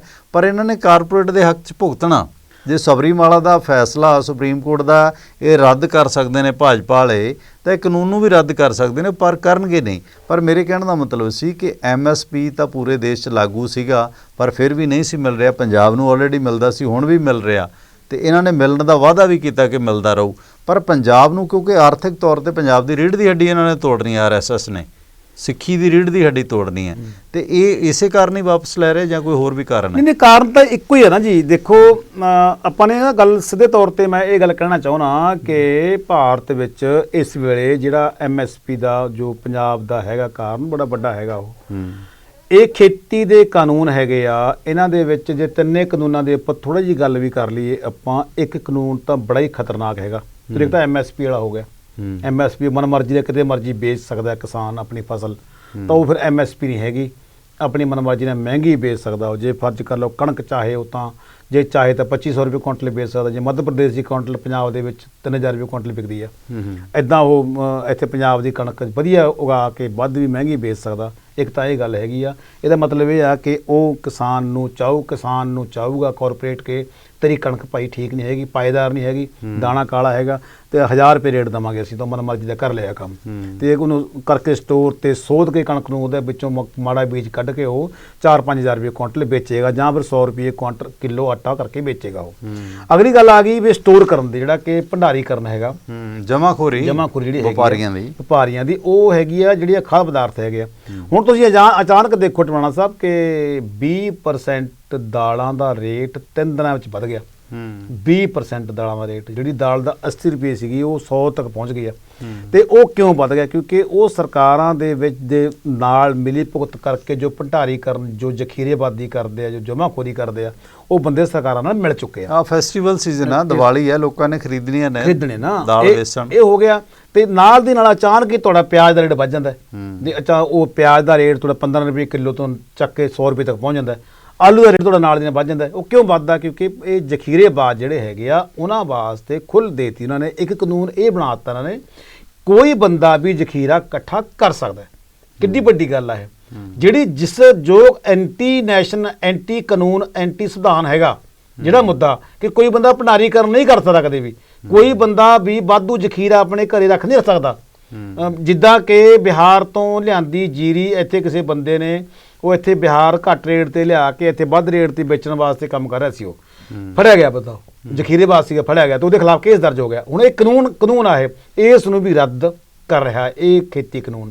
ਸੋ ਇਹ ਸਾਰੇ ਜਿਹੜੇ ਕਾਰਪੋਰੇਟ ਦੇ ਪੱਖ ਵੀ ਜਾਂਦੇ ਆ ਉਹ ਕੰਮ ਕਰ ਰਿਹਾ। ਉਹ ਨਹੀਂ ਚਾਹੁੰਦੇ ਕਿਸਾਨ ਜਿਹੜਾ ਹੈਗਾ ਨਾ ਪੰਜਾਬ ਦੇ ਵਿੱਚ, ਪੰਜਾਬ ਦੀ ਜ਼ਰਖੇਜ਼ ਜ਼ਮੀਨ, ਪੰਜਾਬ, ਹਰਿਆਣਾ, ਰਾਜਸਥਾਨ ਦੀ ਘੱਟ ਆ, ਰਾਜਸਥਾਨ ਤੱਕ ਟਿੱਬੇ ਆ। ਪੰਜਾਬ ਹਰਿਆਣਾ ਦੇ ਵਿੱਚ 2 ਇਹੋ ਜਿਹੇ ਸੂਬੇ ਆ ਟਵਾਣਾ ਸਾਹਿਬ, ਜਿੱਥੇ ਬਹੁਤ ਪਿਆਰੀ ਖੇਤੀ ਹੋ ਸਕਦੀ ਹੈ। ਜਿਹੜੇ ਕਹਿੰਦੇ ਵੀ ਉਹ ਕਹਿੰਦੇ ਆ ਵੀ ਇੱਥੇ ਨਮਕ ਤੇ ਚਾਹ ਤੋਂ ਬਿਨਾਂ ਹਰ ਚੀਜ਼ ਹੁੰਦੀ ਆ। ਪੰਜਾਬ ਦੇ ਵਿੱਚ, ਪੰਜਾਬ ਦੇ ਹਰਿਆਣੇ ਵਿੱਚ ਨਮਕ ਤੇ ਚਾਹ ਤੋਂ ਬਿਨਾਂ ਹਰ ਚੀਜ਼ ਹੁੰਦੀ। ਇੱਥੇ ਕੁਝ ਵੀ ਉਗਾ ਕੇ ਦੇਖੋ ਨਾ, ਇੱਕ ਬੰਦਾ ਹੈਗਾ ਆਪਣਾ ਮੇਰੇ ਸਹੁਰਿਆਂ ਦੇ ਕੋਲ ਪਿੰਡ ਹੈਗਾ, ਉਸ ਬੰਦੇ ਨੇ 1 ਕਿੱਲਾ ਬੀਜਿਆ ਅਦਰਕ। ਉਹ ਕਹਿੰਦਾ ਮੈਂ 5 ਲੱਖ ਰੁਪਏ ਕਿੱਲਾ ਕੱਢੂੰਗਾ ਅਦਰਕ ਦਾ। ਇੱਕ ਬੰਦੇ ਦੇ ਲਸਣ ਜਿਹੜਾ ਸੀਗਾ ਨਾ ਜੀ, ਉਹ ਬੀਜਦਾ 4 ਲੱਖ ਰੁਪਏ ਦਾ ਲਸਣ ਕੱਢਿਆ ਉਹਨਾਂ ਨੇ 1 ਕਿੱਲੇ ਚੋਂ। ਮਤਲਬ ਕਿ ਕਿਸਾਨ ਇੱਥੇ ਪੰਜਾਬ 'ਚ ਕੁਝ ਵੀ ਕਰ ਸਕਦਾ। ਉਹ ਚਾਹੁੰਦਾ ਕਾਰਪੋਰੇਟ ਕਿ ਉਹ ਜ਼ਮੀਨ ਨੂੰ ਅਸੀਂ ਆਪਣੇ ਤਰੀਕੇ ਨਾਲ ਆਪਣੀਆਂ ਫਸਲਾਂ ਬੀਜੀਏ ਲੈ ਕੇ ਕਿਸਾਨ ਤੋਂ। ਜਿਹੜਾ ਅੰਦੋਲਨ ਚੱਲ ਰਿਹਾ ਕੀਦਾ ਸਾਹਿਬ, ਹੁਣ ਜਿਸ ਤਰ੍ਹਾਂ 26-27 ਨਵੰਬਰ ਨੂੰ ਦਿੱਲੀ ਘੇਰਨ ਦਾ ਐਲਾਨ ਕਿਸਾਨਾਂ ਵੱਲੋਂ ਕੀਤਾ, ਪਰ ਉਸ ਤੋਂ ਪਹਿਲਾਂ ਹੁਣ ਮੋਦੀ ਸਰਕਾਰ ਨੇ ਸੱਦਾ ਦੇ ਦਿੱਤਾ। ਕਿਤੇ ਨਾ ਕਿਤੇ ਮਤਲਬ ਕਿਸਾਨਾਂ ਨਾਲ ਤਿਕੜਮਬਾਜ਼ੀ ਕਰਨਗੇ, ਅੱਧੀਆਂ ਧਿਰਾਂ ਨੂੰ ਪਾੜਨਗੇ, ਜਾਂ ਉਸ ਅੰਦੋਲਨ ਨੂੰ ਜਿਹੜਾ ਹੌਲੀ ਹੌਲੀ ਭਾਰਤ ਭਰ ਵੱਲ ਨੂੰ ਵੱਧ ਰਿਹਾ ਉਸ ਨੂੰ ਰੋਕਣ ਦੀ ਵੀ ਇਹ ਤਿਕੜਮਬਾਜ਼ੀ ਹੈ, ਜਾਂ ਵਾਕਈ ਗੰਭੀਰ ਹੈ? ਬਿਲਕੁਲ ਤਿਕੜਮਬਾਜ਼ੀ ਦਾ ਟਵਾਣਾ ਸਾਹਿਬ ਦੇਖੋ, ਭਾਰਤ ਸਰਕਾਰ ਦਾ, ਬੀਜੇਪੀ ਸਰਕਾਰ ਦਾ ਇਹ ਅੰਦੋਲਨ ਨੂੰ ਫੇਲ ਕਰਨ ਦੀ ਬਹੁਤ ਸਾਰੇ ਮਨਸੂਬੇ ਸਾਜ਼ਿਸ਼ਾਂ ਚੱਲ ਰਹੀਆਂ ਨੇ। ਇਹ ਤਾਂ ਚੱਲ ਚੁੱਕੇ ਨੇ, ਪਹਿਲਾਂ ਤਿਕੜਮਬਾਜ਼ੀ ਤਾਂ ਕਰੇ ਨੇ। ਉਹਨਾਂ ਦਾ ਮਕਸਦ ਹੈ ਵੀ ਇਹ ਖੇਤੀ ਕਾਨੂੰਨਾਂ ਨੂੰ ਲਾਗੂ ਕਿਵੇਂ ਰੱਖਿਆ ਜਾਵੇ, ਉਹ ਇਸ ਤੇ ਕੰਮ ਕਰ ਰਹੇ ਆ। ਉਹ ਕਿਸਾਨਾਂ ਦੇ ਨਾਲ ਕਿਸ ਪੱਧਰ ਦੀ ਗੱਲਬਾਤ ਕਰਦੇ ਆ, ਮੰਤਰੀ ਆਉਂਦੇ ਆ, ਪ੍ਰਧਾਨ ਮੰਤਰੀ ਨਹੀਂ ਆ ਰਹੇ, ਕਿਸ ਪੱਧਰ ਦੀ ਗੱਲ ਕਰਦੇ ਆ ਕਿਸਾਨਾਂ ਦੇ ਨਾਲ, ਉਹ ਅਗਲੀ ਮੁਤਅਸਰ ਕਰਦਾ। ਪਰ ਉਹ ਤਿਕੜਮਬਾਜ਼ੀਆਂ ਕੀ, ਸਾਜ਼ਿਸ਼ਾਂ ਕੀ, ਉਹ ਕੌਂਸਪੀਰੇਸੀ ਕੀ, ਹਰ ਤਰ੍ਹਾਂ ਦਾ ਹਿੱਲਾ ਵਰਤ ਕੇ ਉਹ ਕਾਨੂੰਨਾਂ ਨੂੰ ਲਾਗੂ ਕਰਾਉਣ ਵਾਸਤੇ ਕੰਮ ਕਰਨਗੇ। ਇੱਕ ਪਾਸੇ ਮੋਦੀ ਸਾਹਿਬ ਕਹਿੰਦੇ ਆ ਦੇਸ਼ ਨਹੀਂ ਮੰਨੇਗਾ, ਦੇਸ਼ ਪਿੱਛੇ ਨਹੀਂ ਹਟੇਗਾ। ਹੁਣ ਪੰਜਾਬ ਸਰਹੱਦੀ ਸੂਬਾ ਹੈ, ਭਾਰਤ ਦੀ ਆਜ਼ਾਦੀ ਦੇ ਵਿੱਚ, ਭਾਰਤ ਦੀ ਰਾਖੀ ਦੇ ਵਾਸਤੇ, ਭਾਰਤ ਦੇ ਭੁੱਖੇ ਢਿੱਡ ਨੂੰ ਭਰਨ ਵਾਸਤੇ ਪੰਜਾਬ ਨੇ ਕੀ ਨਹੀਂ ਕੀਤਾ। ਪਰ ਹੁਣ ਪੰਜਾਬ ਨੂੰ ਆਉਂਦੀਆਂ ਰੇਲਾਂ ਰੋਕੀਆਂ ਹੋਈਆਂ ਨੇ ਸਿਰਫ ਇਸੇ ਬਿਨਾਂ 'ਤੇ ਕਿ ਪੈਸੇਂਜਰ ਗੱਡੀਆਂ ਨਹੀਂ ਚੱਲ ਰਹੀਆਂ। ਹੁਣ ਰਾਜਸਥਾਨ ਦੇ ਵਿੱਚ ਗੁੱਜਰਾਂ ਨੇ ਪਟੜੀਆਂ ਉਖਾੜ ਦਿੱਤੀਆਂ, ਰੇਲਾਂ ਪੂਰੇ ਭਾਰਤ ਦੇ ਵਿੱਚ ਰੋਕਦੇ ਆ ਲੋਕ ਅੰਦੋਲਨ ਦੇ ਦੌਰਾਨ। ਪੰਜਾਬ ਦੇ ਨਾਲ ਇੰਨਾ ਪੱਖਪਾਤ ਕਿਉਂ ਬੀਜੇਪੀ ਸਰਕਾਰ ਦਾ? ਹਾਂ, ਤੁਸੀਂ ਬੜੀ ਵੱਡੀ ਗੱਲ ਕੀਤੀ ਹੈ, ਕਿਉਂਕਿ ਹਾਈ ਕੋਰਟ ਨੇ ਵੀ ਇਸ ਤੇ ਸੁਣਵਾਈ ਕੀਤੀ ਹੈ ਕਿ ਕਿਉਂ ਰੋਕੀਆਂ ਜਾ ਰਹੀਆਂ ਰੇਲਾਂ। ਤੁਸੀਂ ਬੜੀ ਵੱਡੀ ਗੱਲ ਕੀਤੀ ਆ। ਇਹ ਗੁੱਜਰ ਅੰਦੋਲਨ ਦੇ ਵਿੱਚ ਤਾਂ ਨਾ ਉਹਨਾਂ ਨੇ ਪਟੜੀਆਂ ਤੱਕ ਪੜਤੀਆਂ ਸੀਗੀਆਂ, ਨੁਕਸਾਨ ਹੁਣ ਵੀ ਚੱਲ ਰਿਹਾ ਉਹਨਾਂ ਦਾ ਰਾਖਵੇਂ ਕਰਨ। ਪਰ ਉੱਥੇ ਰੇਲਾਂ ਨਹੀਂ ਰੋਕੀਆਂ, ਬਾਕੀ ਸੂਬਿਆਂ 'ਚ, ਬਾਕੀ ਸ਼ਹਿਰਾਂ 'ਚ ਰਾਜਸਥਾਨ ਦੇ ਸਭ ਚੱਲ, ਨਾਲੇ ਆਪੋਜੀਸ਼ਨ ਦੀ ਸਰਕਾਰ ਹੈ ਉੱਥੇ ਵੀ ਨਹੀਂ ਰੋਕੀਆਂ ਨੇ। ਪੰਜਾਬ ਜਿਹੜਾ ਹੈਗਾ ਅਸਲ ਵਿੱਚ ਕਿਸਾਨਾਂ, ਜਿਹੜਾ ਪੰਜਾਬ ਦੇ ਵਿੱਚ ਕਿਸਾਨੀ ਸੰਘਰਸ਼ ਹੈ ਖੇਤੀ ਕਾਨੂੰਨਾਂ ਖਿਲਾਫ, ਸ਼ਾਂਤਮਈ ਸੰਘਰਸ਼ ਹੋਣ ਦੇ ਬਾਵਜੂਦ ਪੰਜਾਬ ਦੇ ਵਿੱਚ ਉੱਠਿਆ। ਮੈਂ ਤਾਂ ਹੈਰਾਨ ਹਾਂ ਟਵਾਣਾ ਸਾਹਿਬ, ਪੰਜਾਬ ਦੇ ਵਿੱਚ 30 ਦੇ ਕਰੀਬ ਜਥੇਬੰਦੀਆਂ ਹੈਗੀਆਂ ਨੇ ਕਿਸਾਨਾਂ ਦੀਆਂ। ਚਲੋ 29 ਮੰਨ ਲਿਆ, ਉਹਨਾਂ ਨੇ 29 ਨੂੰ ਲੈਟਰ ਭੇਜਿਆ ਉਹਨਾਂ ਨੇ। 30 ਜਥੇਬੰਦੀਆਂ ਦੇ ਵਿੱਚ ਬਹੁਤ ਸਾਰੇ ਜਿਹੜੇ ਕਿ ਜਥੇਬੰਦੀਆਂ ਹੈਗੀਆਂ ਨੇ ਉਹ ਆਪਣੀ ਵਿਚਾਰਧਾਰਾ ਰੱਖਦੀਆਂ ਨੇ। ਕੋਈ ਆਪਣੀ ਵਿਚਾਰ, ਇੱਕ ਇਸ ਮੰਚ ਦੇ ਉੱਪਰ ਸਾਰੇ ਹੀ ਕਿਸਾਨਾਂ ਦੀ ਜਥੇਬੰਦੀਆਂ ਇੱਕ ਮੰਚ ਤੇ ਲੜ ਰਹੇ ਨੇ। ਬੜੀ ਵੱਡੀ ਗੱਲ ਹੈ ਨਾ, ਇਸ ਨੂੰ ਪਾੜਨਾ ਵੀ ਬਹੁਤ ਵੱਡੀ ਸਾਜ਼ਿਸ਼ ਤਹਿਤ ਕੇਂਦਰ ਸਰਕਾਰ ਕੰਮ ਕਰ ਰਹੀ ਆ। ਹੁਣ ਇਹਨਾਂ ਨੇ ਕੀ ਕੀਤਾ, ਰੇਲਾਂ ਰੋਕ ਕੇ ਇਹ ਸਾਬਤ ਕਰਨ ਦੀ ਕੋਸ਼ਿਸ਼ ਕੀਤੀ ਆ ਵੀ ਕਿਸਾਨ ਨਹੀਂ ਰੇਲਾਂ ਚੱਲਣ ਦੇ ਰਹੇ, ਇਸ ਕਰਕੇ ਅਸੀਂ ਰੇਲਾਂ ਨਹੀਂ ਚੱਲਣ ਦੇ ਰਹੇ, ਪੈਸੇਂਜਰ ਚਲਾਓ ਪਹਿਲਾਂ, ਮੁਸਾਫਰ ਗੱਡੀ ਚਲਾਓ ਪਹਿਲਾਂ। ਸੋ ਸਾਰਾ ਕੁਝ ਜਿਹੜਾ ਕਿਸਾਨਾਂ ਦੇ ਉੱਪਰ ਮੜ ਕੇ ਨਾਲ ਕਾਂਗਰਸ ਨੂੰ ਲੈ ਰਹੇ ਨੇ, ਉਹ ਮੜ ਕੇ ਉਹ ਇਸ ਮੁੱਦੇ ਨੂੰ ਚਾਹੁੰਦੇ ਆ ਕਿ ਲੋਕ ਵਿਰੋਧੀ ਹੋ ਜਾਣ ਕਿਸਾਨਾਂ ਦੇ। ਸਾਡੇ ਕੋਲੇ ਹੁਣ ਦੇਖੋ ਕਹਿੰਦੇ ਆ ਵੀ ਜਿਨ੍ਹਾਂ ਮੁਸਾਫਰਾਂ ਨੇ ਟਿਕਟਾਂ ਬੁੱਕ ਕੀਤੀਆਂ ਹੋਈਆਂ ਨੇ ਉਹ ਟਿਕਟਾਂ ਰੱਦ ਨਾ ਕਰਾਉਣ, ਉਹ ਅੰਬਾਲੇ ਆ ਕੇ ਟਿਕਟਾਂ ਚੜ੍ਹ ਸਕਦੇ ਆ ਕੇ ਟ੍ਰੇਨ 'ਚ, ਉਹਨਾਂ ਨੂੰ ਅੰਬਾਲੇ ਸੀਟ ਮਿਲ ਜਾਣੀ ਆ। ਇਹ ਗੱਲ ਕਹਿੰਦੇ ਆ ਕਿਉਂ ਪੰਜਾਬ ਵਿੱਚ ਨਹੀਂ ਚਲਾਉਣੀਆਂ ਗੱਡੀਆਂ, ਪੰਜਾਬ ਵਿੱਚ ਮਾਲ ਗੱਡੀ ਨਹੀਂ ਚਲਾਉਣੀ ਅਸੀਂ, ਤਾਂ ਕਰਕੇ ਅਸੀਂ ਪੈਸੇਂਜਰ ਨੂੰ ਵਧਾ ਰਹੇ ਹਾਂ ਵੀ ਪੈਸੇਂਜਰ ਗੁੱਸੇ ਹੋ ਜੇ ਇਹਨਾਂ ਨਾਲ, ਪੰਜਾਬ ਸਰਕਾਰ ਨਾਲ ਤੇ ਕਿਸਾਨਾਂ ਨਾਲ। ਬੀਜੇਪੀ ਦਾ ਜਿੰਨਾ ਜ਼ੋਰ ਲੱਗਿਆ ਆ ਹੁਣ ਕਿਸਾਨੀ ਸੰਘਰਸ਼ ਨੂੰ ਤਾਰ-ਪੀਡੋ ਕਰਨ ਦਾ, ਉਹ ਇਹ ਜਿਹੜੀ ਮੀਟਿੰਗ 13 ਵਾਲੀ ਆ, ਇਸ ਵਿੱਚ ਵੀ ਇਸੇ ਤਰ੍ਹਾਂ ਦਾ ਕੋਈ ਸਾਜ਼ਿਸ਼ ਰਚੀ ਜਾਣੀ ਆ ਉਹਨਾਂ ਦੀ। ਕੋਈ ਇਹੋ ਜਿਹਾ ਗੱਲ ਕਰਕੇ ਬਿਆਨ ਲੈਣਗੇ ਉਹ, ਤੇ ਬਿਆਨ ਲੈ ਕੇ ਉਹ ਕਿਸਾਨਾਂ ਦੇ ਵਿੱਚ ਦੁਫਾੜ ਕਰਨ ਦੀ ਕੋਸ਼ਿਸ਼ ਕਰਨਗੇ। ਇਹ ਵੱਡੀ ਗੱਲ ਹੈ ਜੀ। ਪਰ ਇਹਦਾ ਹਾਲੀਆ ਚੋਣਾਂ ਦੇ ਵਿੱਚ ਖਮਿਆਜਾ ਜੇ ਦੇਖਿਆ ਜਾਵੇ, ਹਰਿਆਣਾ 'ਚ ਇਹਨਾਂ ਨੇ ਭੁਗਤੇ ਹੀ ਹੈ, ਜਿੱਥੇ ਕਿਸਾਨ ਅੰਦੋਲਨ ਦੀ ਵਿਰੋਧਤਾ ਹੈਗੀ ਉੱਥੇ ਬੀਜੇਪੀ ਨੂੰ ਨੁਕਸਾਨ ਇਸ ਚੀਜ਼ ਦਾ ਹੋ ਰਿਹਾ। ਪੰਜਾਬ ਦੇ ਵਿੱਚ ਬੀਜੇਪੀ ਦੇ ਜਿਹੜੇ ਆਗੂ ਨੇ ਉਹਨਾਂ ਦੇ ਘਰ ਘਿਰੇ ਹੋਏ ਨੇ, ਵੱਡੇ ਜਿਹੜੇ ਨੇਤਾ ਨੇ ਬੀਜੇਪੀ ਦੇ ਉਹ ਛੱਡ ਕੇ ਭੱਜ ਰਹੇ ਨੇ। ਈਵਨ ਆਰਐਸਐਸ ਦਾ ਬੀਜੇਪੀ ਦਾ ਜਿਹੜਾ ਕਿਸਾਨ ਵਿੰਗ ਹੈ ਉਹ ਵੀ ਇਸ ਕਿਸਾਨੀ ਨੀਤੀਆਂ ਦੇ ਖਿਲਾਫ ਚੱਲ ਰਿਹਾ। ਇਸ ਦੌਰਾਨ ਪੰਜਾਬ ਦੇ ਵਿੱਚ ਕਿਸਾਨ ਅੰਦੋਲਨ ਦੇ ਮੱਦੇਨਜ਼ਰ ਕਾਂਗਰਸ ਤੇ ਆਮ ਆਦਮੀ ਪਾਰਟੀ ਤੇ ਅਕਾਲੀ ਦਲ ਦਾ ਕੀ ਰੋਲ ਹੈ ਇਸ ਵਕਤ? ਹਾਂ, ਇਹ ਕਿਸਾਨ ਅੰਦੋਲਨ ਦੇ ਵੀ ਦੇਖੋ ਸਿੱਧੀ ਸਪਸ਼ਟ ਜੀ ਗੱਲ ਕਰਦੇ ਹਾਂ ਵੀ ਜਿਹੜਾ ਕੈਪਟਨ ਅਮਰਿੰਦਰ ਸਿੰਘ ਹੈਗਾ, ਕੈਪਟਨ ਅਮਰਿੰਦਰ ਸਿੰਘ ਦੇ ਮਾਮਲੇ ਵਿੱਚ ਸ਼੍ਰੋਮਣੀ ਅਕਾਲੀ ਦਲ ਦੀ ਇਸਤਰੀ ਵਿੰਗ ਦੀ ਸੀਨੀਅਰ ਮੀਤ ਪ੍ਰਧਾਨ ਹੈਗੇ ਬੀਬਾ ਅਮਰਜੀਤ ਕੌਰ, ਉਹ ਪਟਿਆਲੇ ਦੀ ਸਾਹਿਬ ਦੀ ਹੈਗੀ, ਚਾਚੀ ਵੀ ਕੈਪਟਨ ਹੈ। ਸਾਹਿਬ ਚਾਚੀ ਹੈਗੀ ਆ। ਕੈਪਟਨ ਸਾਹਿਬ ਨਾਲ ਉਹ ਕਾਫੀ ਦੇਰ ਤੋਂ ਉਹਨਾਂ ਦੀ ਆਪਸ ਵਿੱਚ ਨਹੀਂ ਬਣਦੀ ਹੈਗੀ, ਅਣਬਣ ਹੈਗੀ ਆਪਸ 'ਚ ਉਹਨਾਂ ਦੀ। ਸੇ ਉਹ ਸ਼੍ਰੋਮਣੀ ਅਕਾਲੀ ਦਲ ਦੇ ਵਿੱਚ ਬਣੀ ਹੋਈ ਆ, ਪਰ ਉਸ ਨੇ ਇੱਕ ਕੈਪਟਨ ਸੁਖਬੀਰ ਬਾਦਲ ਉੱਤੇ ਇਲਜ਼ਾਮ ਲਾਇਆ ਕਿ ਉਹ ਪੰਜਾਬ ਸਿਆਸਤ ਕਰ ਰਹੇ ਦੇ ਨੇ ਇਸ ਕਿਸਾਨਾਂ ਪ੍ਰਤੀ ਨਹੀਂ ਹੈਗੇ ਤੇ ਉਹ ਸਿਆਸਤ ਕਰਨ ਲੱਗੇ ਹੋਏ ਨੇ। ਉਹਨਾਂ ਦੇ ਬੀਬਾ ਹਰਸਿਮਰਤ ਕੌਰ ਨੇ ਜੇਕਰ ਰਿਜ਼ਾਈਨ ਕੀਤਾ ਤਾਂ ਲਾਭ ਕਿਹਨੂੰ ਹੋਇਆ? ਕੀ ਕਿਸਾਨਾਂ ਨੂੰ ਲਾਭ ਹੋਇਆ? ਜੇਕਰ ਮਾਰਚ 3 ਤਖਤਾਂ ਤੋਂ ਕੀਤਾ ਸੁਖਬੀਰ ਨੇ ਤਾਂ ਲਾਭ ਕਿਹਨੂੰ ਹੋਇਆ? ਕੀ ਕਿਸਾਨਾਂ ਨੂੰ ਲਾਭ ਹੋਇਆ? ਉਹ ਸਾਰਾ ਪੱਕ ਕਰਕੇ ਕਹਿ ਰਹੀ ਆ ਕਿ ਕੈਪਟਨ ਅਮਰਿੰਦਰ ਸਿੰਘ ਨੇ ਘੱਟ ਤੋਂ ਘੱਟ ਵਿਧਾਨ ਸਭਾ ਦਾ ਸੈਸ਼ਨ ਬੁਲਾ ਕੇ ਬਿੱਲ ਪਾਸ ਕੀਤੇ 3 ਤੇ ਉਹਦੇ ਨਾਲ ਹੀ ਉਹਨੇ ਧਰਨਾ ਦਿੱਤਾ ਜਾ ਕੇ ਉੱਥੇ। ਸੁਖਬੀਰ ਬਾਦਲ ਨੂੰ ਉਹਨੂੰ ਡਰਾਮੇਬਾਜ਼ ਕਹਿਣ ਦੀ ਬਜਾਏ ਸਗੋਂ ਉਹਦੇ ਨਾਲ ਧਰਨੇ ਦੇ ਬੈਠਣਾ ਚਾਹੀਦਾ ਸੀ। ਇਹ ਉਹਨਾਂ ਦੀ ਸਿੰਧਵੀ ਪ੍ਰਧਾਨ ਕਹਿ ਰਹੀ ਹੈ ਇਸਤਰੀ ਵਿੰਗ ਦੀ। ਤੇ ਇਸ ਤਰ੍ਹਾਂ ਜੇ ਆਪਾਂ ਅੱਗੇ ਤੁਰੀਏ ਗੱਲ ਕਿ ਕੈਪਟਨ ਅਮਰਿੰਦਰ ਸਿੰਘ ਹੋਰਾਂ ਦੀ ਜੇ ਪੂਰੀ ਆਪਾਂ ਦੇਖਦੇ ਹਾਂ ਪੰਜਾਬ ਸਰਕਾਰ ਦਾ ਇਸ ਮੁੱਦੇ ਤੇ, ਭਾਵੇਂ ਉਹ ਸਿਆਸਤ ਵੀ ਖੇਡ ਰਹੇ ਹੋਣ, ਭਾਵੇਂ ਕੈਪਟਨ ਅਮਰਿੰਦਰ ਸਿੰਘ 2022 ਨੂੰ ਦੇਖ ਕੇ ਕੰਮ ਕਰ ਰਿਹਾ ਹੋਵੇ, ਪਰ ਉਹਨਾਂ ਦਾ ਸਿਆਸਤ ਇਸ ਸੰਬੰਧ ਵਿੱਚ ਅੱਛੇ ਤਰੀਕੇ ਨਾਲ ਕਿਸਾਨਾਂ ਦੇ ਮਤਲਬ ਕਿਸਾਨਾਂ ਨਾਲ ਉਹ ਨਿਭ ਰਹੇ ਨੇ। ਅਕਾਲੀ ਦਲ ਸਿਰਫ ਉਹ ਸਿਆਸਤ ਹੀ ਕਰ ਰਿਹਾ ਤੁਹਾਡੇ ਮੁਤਾਬਕ। ਆਮ ਆਦਮੀ ਪਾਰਟੀ ਨੇ ਵੀ ਮੇਰੇ ਖਿਆਲ ਸਿਆਸਤ ਹੀ ਕੀਤੀ ਹੈ। ਆਮ ਆਦਮੀ ਪਾਰਟੀ ਕੀ ਕਰ ਰਹੀ ਹੈ? ਕਿਸਾਨ ਵਿੰਗ ਉਹਨੂੰ ਤਾਂ ਹੁਣ ਬਣਾਇਆ ਉਹਨਾਂ ਨੇ, ਜਿਹੜਾ ਉਹ ਹੈਗਾ ਨਾ ਇੱਕ ਬੰਦਾ ਮੁਖੀ ਬਣਾਇਆ ਹੈ ਕੁਲਤਾਰ ਸਿੰਘ ਸੰਧਵਾ ਬਣਾਇਆ ਉਹਨੇ। ਕਿਸਾਨ ਵਿੰਗ ਵੀ ਉਹਨੂੰ ਹੁਣੇ ਬਣਾਇਆ ਵਿਚਾਰਿਆਂ ਨੇ। ਤੇ ਇਹਨਾਂ ਦਾ ਤਾਂ ਮਤਲਬ ਕਿਸਾਨ ਵਿੰਗ ਵੀ ਨਹੀਂ ਸੀਗਾ। ਉਹ ਲੱਛੇਦਾਰ ਜੀ ਗੱਲ ਕਰਦੇ ਨੇ। ਉਹ ਵੀ ਜਿਵੇਂ ਕਿ ਸੁਖਬੀਰ ਬਾਦਲ ਕਦੇ ਧਰਮ ਸਰੋਤ ਦੀ ਗੱਲ ਕਰ ਲੈਂਦਾ, ਅਖੇ ਜੀ ਕਦੇ ਕਰ ਲੈਂਦਾ ਜਿਸ ਇਹ ਕੈਪਟਨ ਅਮਰਿੰਦਰ ਸਿੰਘ ਡਰਾਮੇ ਕਰ ਰਿਹਾ। ਕੋਈ ਦੁਕਾਨਦਾਰ ਕੋਲੇ ਕੋਈ ਬੰਦਾ ਜਾਂਦਾ ਲੈਣ ਵਾਸਤੇ ਕਿ ਲਓ ਜੀ ਮੈਨੂੰ 5 ਰੁਪਏ ਦਾ ਗੁੜ ਦੇ ਦਿਓ, ਤਾਂ ਉਹ ਦੁਕਾਨਦਾਰ ਕਹਿੰਦਾ ਗੁੜ ਤਾਂ ਹੈ ਨਹੀਂ, ਪਟਾਕੇ ਲੈ ਜਾ। ਤਾਂ ਹੁਣ ਪਟਾਕੇ ਤੇ ਗੁੜ ਦਾ ਕੋਈ ਮੇਲ ਤਾਂ ਹੈ ਨਹੀਂ ਕਹਿੰਦਾ ਜਿਹਦੇ ਵਿੱਚ। ਸੁਖਬੀਰ ਬਾਦਲ ਗੱਲ ਤਾਂ ਹੈ ਕਿਸਾਨਾਂ ਦੀ ਗੱਲ ਕਰ ਰਿਹਾ, ਉਹ ਦੂਜੇ ਪਾਸੇ ਧਰਮ ਸਰੋਤ ਦੀ ਗੱਲ ਕਰਨੀ ਬਣਦੀ ਆ। ਠੀਕ ਹੈ, ਤੁਸੀਂ ਉਹ ਕੀ ਸਬੂਤ ਪੇਸ਼ ਕਰ ਰਹੇ ਹੋ? ਕਿੱਦਾਂ ਦੇ ਸਬੂਤ ਨੇ ਤੁਹਾਡੇ ਕੋਲੇ ਕਿ ਧਰਮ ਸਰੋਤ ਜਿਹਨੂੰ ਤੁਸੀਂ ਅੰਦਰ ਕਰ ਦੋਗੇ? ਜਿਹੜੀ ਅੰਦਰ ਕਰਨ ਵਾਲੀ ਗੱਲ ਆ ਟਵਾਣਾ ਸਾਹਿਬ, ਉਹ ਬਿਲਕੁਲ ਹੀ ਲੋਕਾਂ ਨੂੰ ਬੇਵਕੂਫ ਬਣਾਉਣ ਵਾਲੀ ਗੱਲ ਆ। ਸਾਡੀ ਸਰਕਾਰ ਆਊਗੀ ਅਸੀਂ ਅੰਦਰ ਕਰ ਦਾਂਗੇ, ਇਹ ਲੋਕਾਂ ਨੂੰ ਵੱਡੀ ਬੇਵਕੂਫ ਬਣਾਉਣ ਦੀ ਗੱਲ ਹੁੰਦੀ ਹੈ। ਪਰ ਆਮ ਆਦਮੀ ਪਾਰਟੀ ਇੱਕ ਸਟੈਪ ਉਹਨਾਂ ਨੇ ਅੱਛਾ ਚੁੱਕਿਆ। ਭਗਵੰਤ ਮਾਨ ਨੇ ਇਹ ਗੱਲ ਜ਼ਰੂਰ ਆਖੀ ਹੈ ਕਿ ਅਸੀਂ 26-27 ਨਵੰਬਰ ਦੇ ਧਰਨੇ ਦੇ ਵਿੱਚ ਦਿੱਲੀ ਜਾਵਾਂਗੇ, ਆਪਣਾ ਝੰਡਾ ਨਹੀਂ ਲੈ ਕੇ ਜਾਵਾਂਗੇ। ਚਲੋ ਇਹ ਗੱਲ ਕਹਿਣ ਚ ਪਰ ਮਤਾ ਨਹੀਂ ਉਹ ਲਿਆ ਰਹੇ। ਕੇਜਰੀਵਾਲ ਸਰਕਾਰ ਹੈ, ਇਸ ਬਿੱਲ ਦੇ ਕਿਸਾਨੀ ਕਾਨੂੰਨ ਦੇ ਖਿਲਾਫ ਕੋਈ ਵੀ ਮਤਾ ਨਹੀਂ ਲਿਆ ਰਹੀ। ਉਹਨੇ ਕੇਜਰੀਵਾਲ ਸਰਕਾਰ ਨੇ ਜੀ ਕਿਸਾਨਾਂ ਦੇ ਪੱਖ ਵਿੱਚ ਕੁਝ ਵੀ ਨਹੀਂ ਕੀਤਾ ਹੈਗਾ। ਇੱਕ ਬਿਆਨ ਦੇਤਾ ਉਹਨੇ ਜੀ, ਸਾਰੇ ਪੰਜਾਬ ਦੇ ਵਿੱਚ ਆਮ ਆਦਮੀ ਪਾਰਟੀ ਦੇ ਮੈਂਬਰ ਕਿਸਾਨਾਂ ਦੇ ਪੱਖ ਵਿੱਚ ਜਿਹੜਾ ਹੈਗਾ ਨਾ ਜੀ ਉਹ ਖੜਨ, ਇਹ ਬਿਆਨ ਦੇ ਕੇ ਉਹ ਸੁਰਖਰੂ ਹੋ ਗਏ ਆ। ਇੰਨਾ ਕੰਮ ਕੀਤਾ ਕੇਜਰੀਵਾਲ ਨੇ। ਕੇਜਰੀਵਾਲ ਨੇ ਪੰਜਾਬ ਦੇ ਜਾਂ ਕਿਸਾਨਾਂ ਦੇ ਪੱਖ ਵਿੱਚ ਕੁਝ ਨਹੀਂ ਕੀਤਾ। ਹਾਂ, ਪਰਾਲੀ ਨੂੰ ਉਹਦੇ ਟੈਕਨੀਕਲ ਤੌਰ ਤੇ ਉਹ ਬੜੀ ਐਡ ਚੱਲ ਰਹੀ ਅੱਜ ਕੱਲ੍ਹ। ਪਰਾਲੀ ਨੂੰ ਖਤਮ ਕਰਨ ਵਾਸਤੇ ਕੋਈ ਟੈਕਨੀਕ ਲੈ ਕੇ ਆਏ ਨੇ ਉਹ ਪਰਾਲੀ ਨੂੰ ਖਾਦ ਬਣਾਉਣ ਦੇ ਵਿੱਚ ਉਹ ਜ਼ਰੂਰ ਪ੍ਰਚਾਰ ਨੇ ਆਪਣਾ ਕਿਸਾਨਾਂ ਦੇ ਪੱਖ ਵਿੱਚ, ਸਪਰੇਅ ਵਗੈਰਾ ਕਰਦੇ ਆ। ਸੋ ਮੇਰਾ ਕਹਿਣ ਦਾ ਭਾਵ ਇਹ ਆ ਵੀ ਕੇਜਰੀਵਾਲ ਸਾਹਿਬ ਨੇ ਪੰਜਾਬ ਦੇ ਕਿਸਾਨਾਂ ਪ੍ਰਤੀ ਕੁਝ ਵੀ ਨਹੀਂ ਕੀਤਾ ਹੈਗਾ। ਉਹ ਵੀ ਮੋਦੀ ਵਾਲੇ ਤਰੀਕੇ ਨਾਲ। ਦੇਖੋ, ਰੇਲਾਂ ਰੋਕਣ ਦੇ ਮਾਮਲੇ 'ਚ ਹਾਈ ਕੋਰਟ ਅਜੇ ਸੁਣਵਾਈ ਕਰ ਰਿਹਾ, ਪਰ ਅਜੇ ਅਦਾਲਤ ਪੱਖੋਂ ਵੀ ਮਤਲਬ ਹਾਂ ਦਾ ਨਾਅਰਾ ਪੂਰੀ ਤਰ੍ਹਾਂ ਨਹੀਂ ਆਇਆ ਕਿ ਰੇਲਾਂ ਮੋਦੀ ਸਰਕਾਰ ਕਿਉਂ ਨਹੀਂ ਚਲਾ ਰਹੀ, ਕਿਉਂ ਇਸ ਤਰ੍ਹਾਂ ਦੀ ਦਰੈਂਤ। ਹਰ ਸੂਬੇ ਦੇ ਵਿੱਚ ਲੋਕੀ ਰੇਲਾਂ ਦੀਆਂ ਪਟੜੀਆਂ ਉਖਾੜ ਦਿੰਦੇ ਨੇ, ਪਰ ਪੂਰੇ ਸੂਬੇ 'ਚ ਰੇਲਾਂ ਨਹੀਂ ਰੁਕਦੀਆਂ। ਰਾਜਸਥਾਨ ਸਾਡੇ ਕੋਲ ਮਿਸਾਲ ਹੈ, ਕਾਂਗਰਸ ਪਾਰਟੀ ਦਾ ਉੱਥੇ ਰਾਜ ਹੈ, ਉੱਥੇ ਵੀ ਰੇਲਾਂ ਚੱਲ ਰਹੀਆਂ ਨੇ ਬਾਕੀ ਸਟੇਟਾਂ ਨੂੰ, ਬਾਕੀ ਸ਼ਹਿਰਾਂ ਨੂੰ। ਪਰ ਪੰਜਾਬ ਦੇ ਵਿੱਚ ਜੇ ਸ਼ਾਂਤਮਈ ਅੰਦੋਲਨ ਹੈ, ਮਤਲਬ ਪੰਜਾਬ ਨੂੰ ਇਹ ਨਹੀਂ ਲੱਗਦਾ ਕਿ ਪ੍ਰਵੋਕ ਕਰ ਰਿਹਾ, ਮਤਲਬ ਪੰਜਾਬ ਦੇ ਵਿੱਚ ਅੱਤਵਾਦ ਦਾ, ਖਾਲਿਸਤਾਨ ਦਾ, ਇਸ ਤਰ੍ਹਾਂ ਦਾ ਹਊਆ ਖੜਾ ਕਰਕੇ ਮੋਦੀ ਹੈ ਜਿਹੜਾ ਆਪਣੀ 2024 ਜਿੱਤਣਾ ਚਾਹੁੰਦਾ।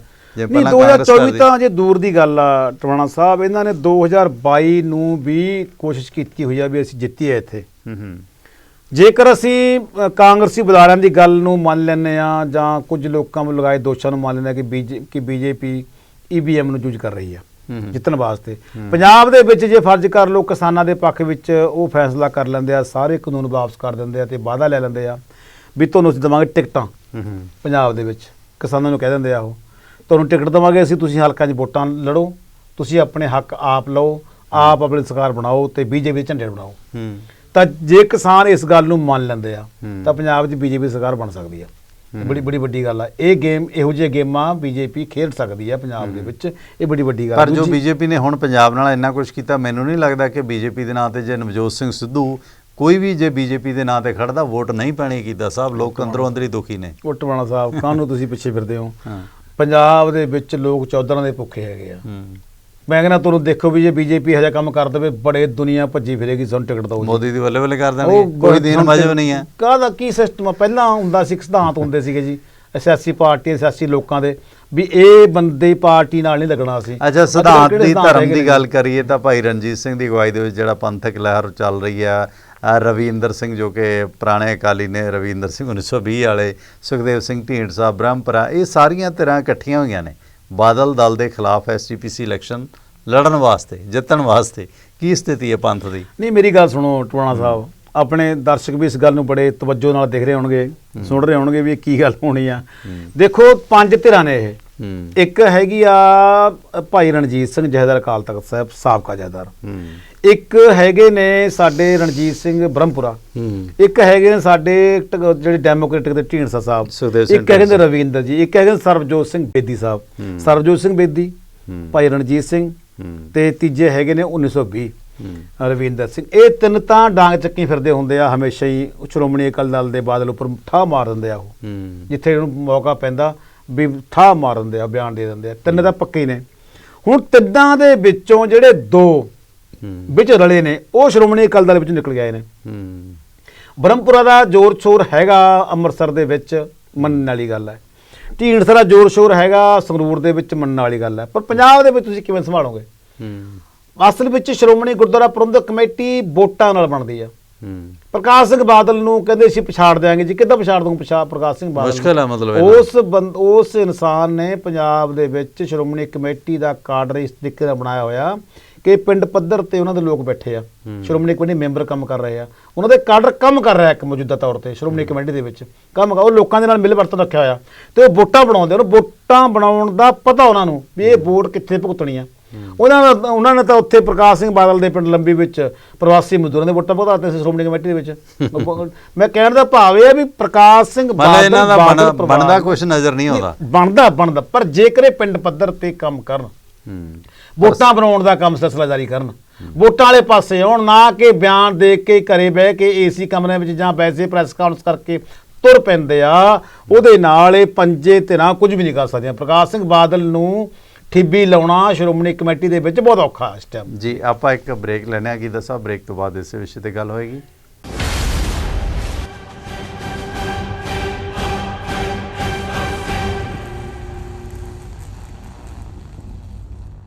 ਅਕਾਲ ਚੈਨਲ ਦੇ ਸਤਿਕਾਰਯੋਗ ਦਰਸ਼ਕਾਂ ਦਾ ਪ੍ਰੋਗਰਾਮ ਸੱਚ ਦਾ ਸਾਹਮਣਾ ਦੇ ਵਿੱਚ ਪਰਮਿੰਦਰ ਸਿੰਘ ਟਿਵਾਣਾ ਵੱਲੋਂ ਸਵਾਗਤ ਤੇ ਨਾਲ ਸਵਾਗਤ ਹੈ ਗੁਰਨਾਮ ਸਿੰਘ ਅਕੀਦਾ ਜੀ ਦਾ। ਧੰਨਵਾਦ। ਅਕੀਦਾ ਸਾਹਿਬ, ਭਾਰਤੀ ਜਨਤਾ ਪਾਰਟੀ ਬਿਹਾਰ ਇਲੈਕਸ਼ਨ ਹਰਿਆਣਾ ਦੇ ਵਿੱਚ ਤੇ ਹਰਿਆ ਨੇ ਇੱਕ ਸੀਟ। ਇਹ ਓਵਰਆਲ ਬਿਹਾਰ ਦੀ ਇਲੈਕਸ਼ਨ ਜਨਤਾ ਦਲ ਯੂਨਾਈਟਿਡ ਖਾਸ ਕਰਕੇ ਨਿਤਿਸ਼ ਕੁਮਾਰ ਹੋਰਾਂ ਦਾ ਜੋ ਗਿਰਾਵਟ ਆਈ ਹੈ, 28 ਸੀਟਾਂ ਘਾਟੇ 'ਚ ਗਿਆ, ਬੀਜੇਪੀ 21 ਸੀਟਾਂ ਵਧੀ ਹੈ। ਮਤਲਬ ਬੀਜੇਪੀ ਨੇ ਜਿਹਦੇ ਨਾਲ ਵੀ ਭਾਈਵਾਲੀ ਪਾਈ ਹੈ, ਭਾਵੇਂ ਉਹ ਸ਼ਿਵ ਸੈਨਾ ਹੋਵੇ, ਜਿਹੜੇ ਇਹਦੇ ਤੋਂ ਬਚ ਕੇ ਅੱਡ ਹੋ ਗਏ ਉਹ ਤਾਂ ਬਚਾਅ ਹੋ ਗਿਆ। ਅਦਰਵਾਈਜ਼ ਪੀਡੀਪੀ ਹੈ ਜਾਂ ਹੋਰ ਜਿੰਨੇ ਵੀ ਭਾਈਵਾਲ ਨੇ, ਨਿਤਿਸ਼ ਦਾ ਹਾਲ ਸਾਹਮਣੇ ਆ। ਬੀਜੇਪੀ ਨਾਲ ਜਿਹਦੇ ਨਾਲ ਯਾਰੀ ਪਾਈ ਉਹਨੂੰ ਖਤਮ ਹੀ ਕੀਤਾ। ਇਸ ਦੌਰਾਨ ਬਿਹਾਰ ਦੀ ਇਲੈਕਸ਼ਨ ਤੇਜਸਵੀ ਦਾ ਜਿਹੜਾ ਤੇਜ਼ ਕਾਫੀ ਰਿਹਾ, ਪਰ ਆਖਰ ਨੂੰ ਮਾਤ ਖਾ ਗਿਆ। ਈਵੀਐਮ ਤੇ ਵੀ ਸਵਾਲ ਖੜੇ ਹੋ ਰਹੇ ਨੇ। ਕਿਵੇਂ ਦੇਖ ਰਹੇ ਹੋ ਬਿਹਾਰ ਇਲੈਕਸ਼ਨ?